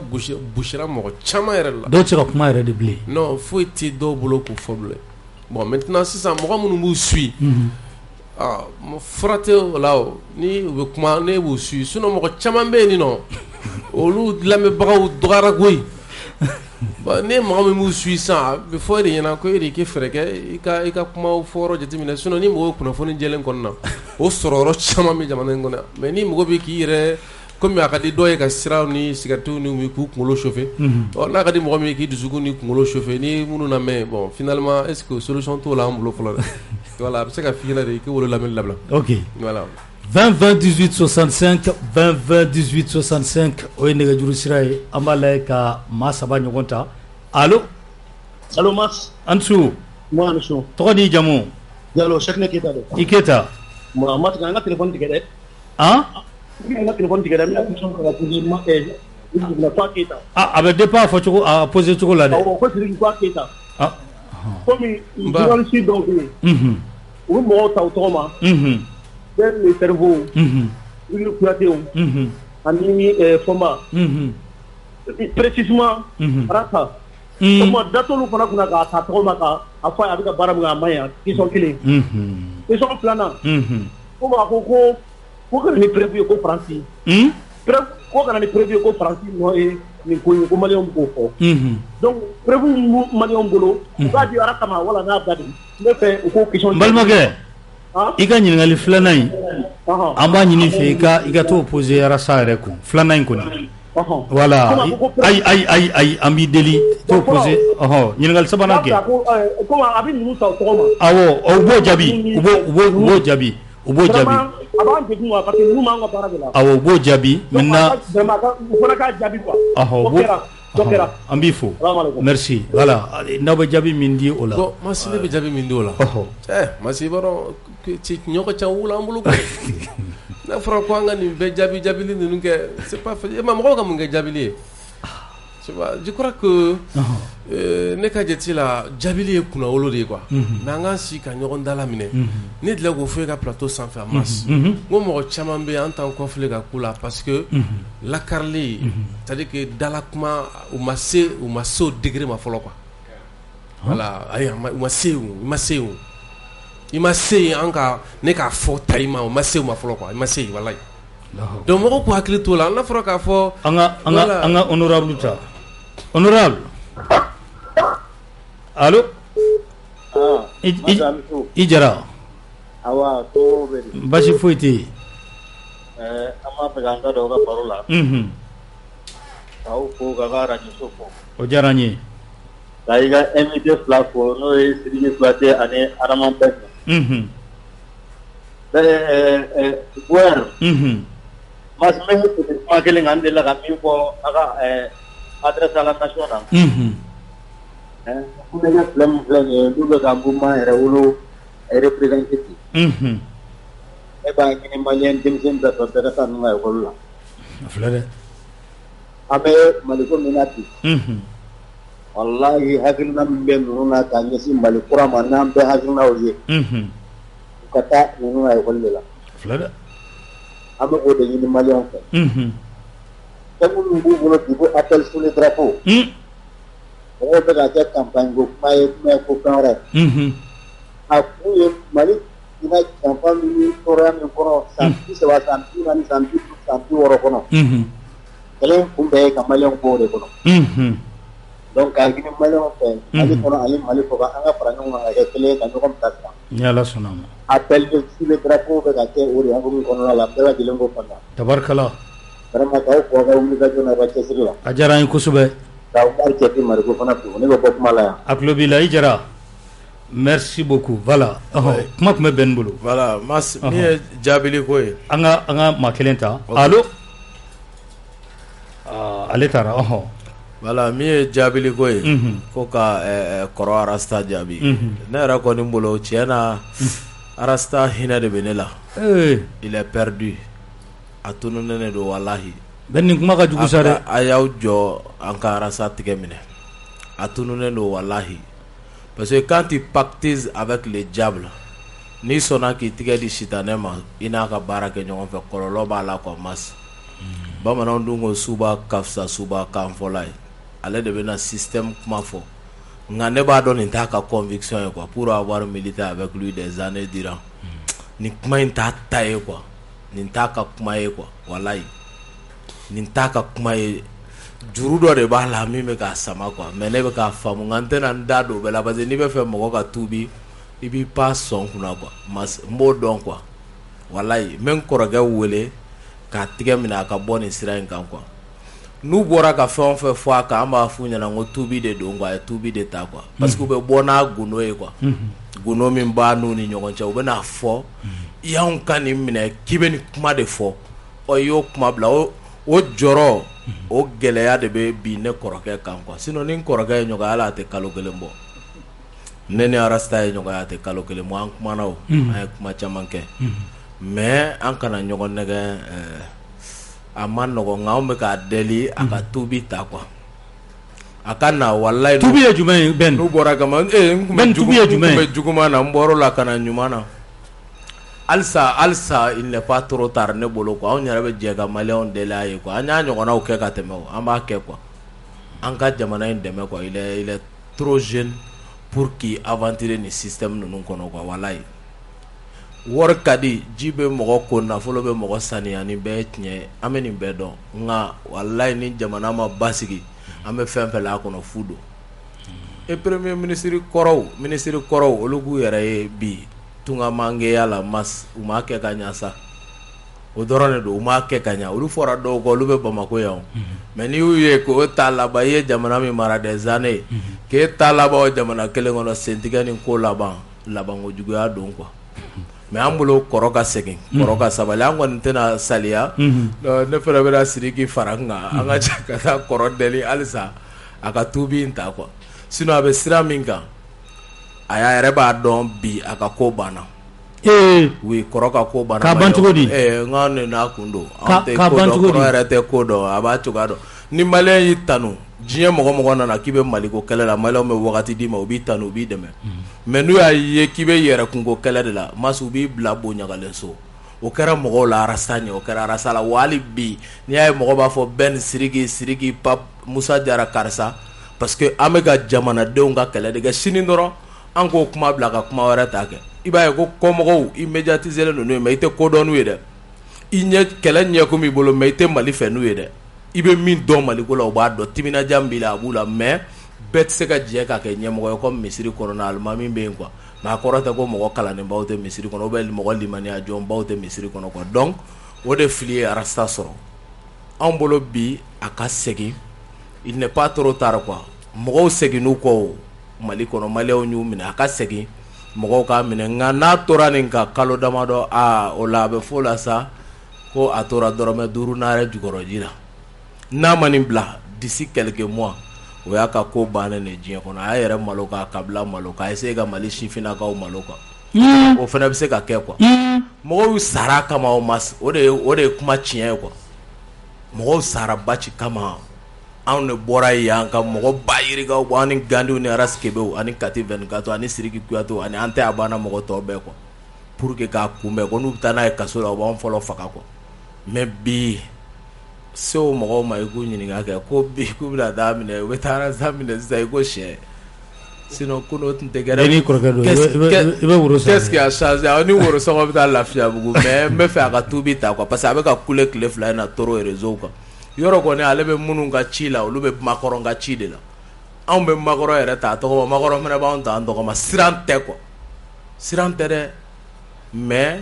mɔgɔw b'u yɛrɛ bonya k'u yɛrɛ fisaya ko dɔw de ma quoi o de y'a jaabibaliya y'an fɛ a n'a tɔgɔfɔbaliya k'o de yira maliyɛnw na et puis anw bolo halisa an b'a deli de a ka segin a kɔ quoi nin bɛɛ kɔfɛ il n'est pas encore trop tard ale kɔfɛ ale ka baara in bɛ ka na ni mɔgɔ wɛrɛw bɛ k'a baara kɛ o burujali.com les burujatologues olu bɛ jamana in kɔnɔ o minnu fana b'a la don o don karisa ne yɛrɛ ma min mɛn dɔrɔn u b'a fɔ ko bɛnni kɔnɔma don m'o de mɛn fɔlɔ quoi sinon n y'a tɔ bɛɛ mɛn o don numéro fɛn fɛn bɛ yɛrɛwolo groupe kan o y'a ci a bɛɛ ma ko bɛɛ n'est un homosexuel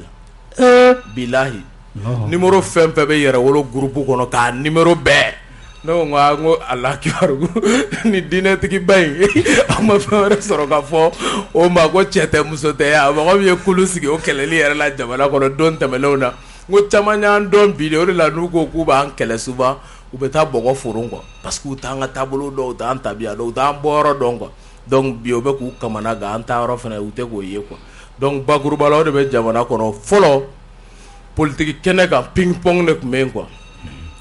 karisa ye nin fɔ karisa y'o jaabi o de tun bɛ an faw bolo en toute sincérité les acteurs de mars 91 ont passé tout leur temps dans les dénigrements et dans les questions de droit de réponse karisa ko ping ne b'a fɔ pong et nous sommes la new school an ye école kura de ye quoi an ye école kura de ye jamana mara tacogo la donc an tɛ se ka n'an si ban kari ye nin fɔ yan fɛ taa jaabi yan fɛ vraiment an tɛ se k'an si ban o la quoi an bɛ min ɲini dɔrɔn maliyɛnw k'a dɔn min ye tiɲɛ ye e jamana min bɛ guerre kɔnɔ don o don aw de bɛ kuma sama la ko an bɛ fɛ ka karisa tɔgɔ tiɲɛ an bɛ fɛ ka karisa lakari an bɛ fɛ mɔgɔw ka ban a la o de y'i ka laɲini o tigi ka laɲini ko guerre bɛ ban cogo di o tigi ka laɲini Mali sini bɛ fisaya n'a bi ye cogo di Mali bi bɛ fisaya n'a kunu ye cogo di guerre kɔnɔ il faut avoir des idées il faut proposer nka hali bi mɔgɔ lagosi maliyɛnw b'u sigi de quoi en fin de la journée c'est quoi comme résultat tɛ yen walayi e bɛn lakari bɛn cunna bɛn binna yɛrɛ an ka kɛ i ka objectif to yan o k'a tɛ et alors maliyɛnw bɛ fɛ ka malo de sɔrɔ k'a dun maliyɛnw bɛ fɛ u denw ka kalan maliyɛnw bɛ fɛ u ka furakɛ u ka lakana guerre ka ban u ka jamana kɔnɔ jɔnya juru ka tigɛ e ka contribution bɛn binna o nafa ye jumɛn ye maliyɛnw kan a nafa bɛ peut-être e de kan yan mɔgɔ min ye sara k'o baara kɛ ko n'o tigi bɔra yen de ale ka lafiya nafa dɔ b'o la e yɛrɛ fana bolo de bɛna e ka tɔgɔ se e yɛrɛ ma quoi o ye mɔgɔ ko de ye quoi les détails nous divisent tandis que l'essentiel nous condamne d'être ensemble donc o de la an bɛ Mali jeunesse wele walayi an y'a sɔrɔ an faw kɔ dɛ parce que a tun bɛ ka kɛ Mali kɔnɔ mais ɲɔgɔn buruja ni ɲɔgɔn jaabi ni fɛnw nafa t'a la quoi mas an bɛ solution jumɛn proposition jumɛn b'i bolo ni problème filɛ bi na malo sɛnɛlaw ka nin gɛlɛya bɛ a bɛ kɛ cogo di Uzubi Janjakaw ko sirako de b'u la o sirako e bɛ se ka mun proposition kɛ quoi kurantigɛ bɛ sen na mun proposition b'i bolo quand tu dénonces i bɛ critique kɛ après i bɛ proposition kɛ mais ɲɔgɔnburuja.com anw tɛ taa o site kan ne mas anw tɛ taa o site kan an bɛ fɛ fasojɔ.com an ka ɲɔgɔn sɔrɔ o site de kan bɛɛ k'i jɔyɔrɔ fa quoi merci i ka kuma kuncɛ kuma fɔ n ka kuma kuncɛ kuma ye min ye maliyɛn fantan ani naani Mali bɛ fan maliyɛn bɛ Mali fantan naani fɛn fɛn la bɛɛ k'i mobiliser yɛrɛwolo ye weleba fila de da min ye faransi ka minɛnw cɛli ye ani min ye ko mɔgɔ minnu ye an bila gɛlɛya kɔnɔ o don tɛ fɔ masa an bɛ bali dɔrɔn k'a f'i ye bon a taa radio kan minɛnw ɲunnen b'an bolo nin dugu in na ɲunnen b'an bolo nin dugu in na i bɛ bali ka Gandi maliyɛn ni Kati 24 kan ni Kasim ka débat politique Fazuri Jani.com kan i b'a ye quoi donc o de bɛ kɛ o tɛ fɔ walayi mais a bɛ kɛ an bɛ ten o de la donc o weleba que les Maliens restent mobilisés o baaraw bɛ na kɛ o tɛmɛnen kɔfɛ min ye yɛrɛwolo ka appel sous le drapeau ye mɔgɔw ka don appel sous le drapeau in kɔrɔ bɛɛ ka na n'i ka hakilina ye an ka jɛ k'an tigɛ di ɲɔgɔn ma ko jama tigɛla tulu de bɛ sama mun kɔ pour que an ka jamana nin kisi o de tun b'an bolo ka bɛɛ fo que Dieu bénisse le Mali merci i jara Kuyate kuma tɛ mas fɛn o fɛn ni mɔgɔ tulo b'a la kɛwale fɛn o fɛn filɛ nin ye nin bɛɛ bɛ décider yɛrɛwolo assemblée de senfɛ assemblée ninnu kɛyɔrɔ la karisa ye nin kuma fɔ karisa ye nin kuma fɔ o yɛrɛ kuma tɛ yen yɛrɛ jango k'a fɔ mɔgɔ ka bɔ k'a jaabi ka mɔgɔ jaabi o décision tɛ taa yen quoi mɔgɔ bɛ kuma caman fɔ peut-être kuma la i bɛ bɛn n'a yɛrɛ sinon an t'a dɔn k'o fana fɔra an ma quoi oui o ka bɔ a la an y'an ta fɔ karisa y'a ta fɔ a fila lamɛn dɔrɔn min bɛ nafa ye k'o ta parce que ni mɔgɔ ma hinɛ na a bɛ gɛlɛya dɔɔnin dɛ o dɔgɔkun tɛ yen o don tɛ dugukolo kɔ kan Mali kɔnɔ yan ne tɛ émission kɛ don min na o tɛ yen nka o bɛɛ n'a taw ta sujet ma ban traité la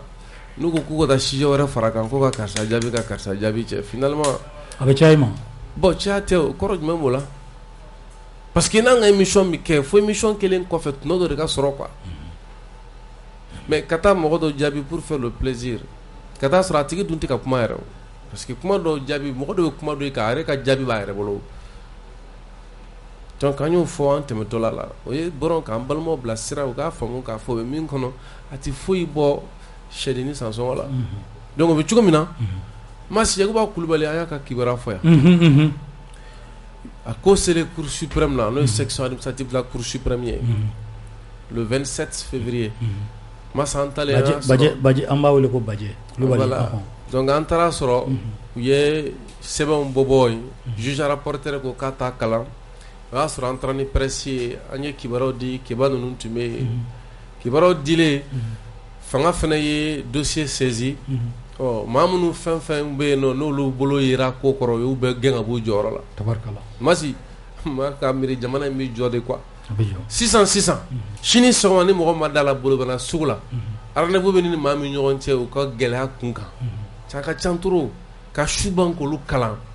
ka na émission kɛ ka boli yɛrɛwolo ka yɛrɛ o ka voyage ko ka tila k'a fara tugun ko an ka kiba jaabi cɛ kiba mana min fɔ a to k'o fɔ ye tabarikala an bɛ lamɛnbaa bɛɛ lajɛlen fo an tun bɛ Gandi Malien sanfɛ Peace FM en direct ka taa se suinajani.com ma Lumière Info ka taa se Cinecom ma fo ka taa se Malikura TV ma ale ni Peace FM yɛrɛ sanfɛ ani radio minnu b'an ta Mali fantan naani bɛɛ lajɛlen fɛ an bɛ foli k'a lase u bɛɛ ma Ala ka Mali kisi wassalam vis-à-vis ɲɛŋɛ l'esclave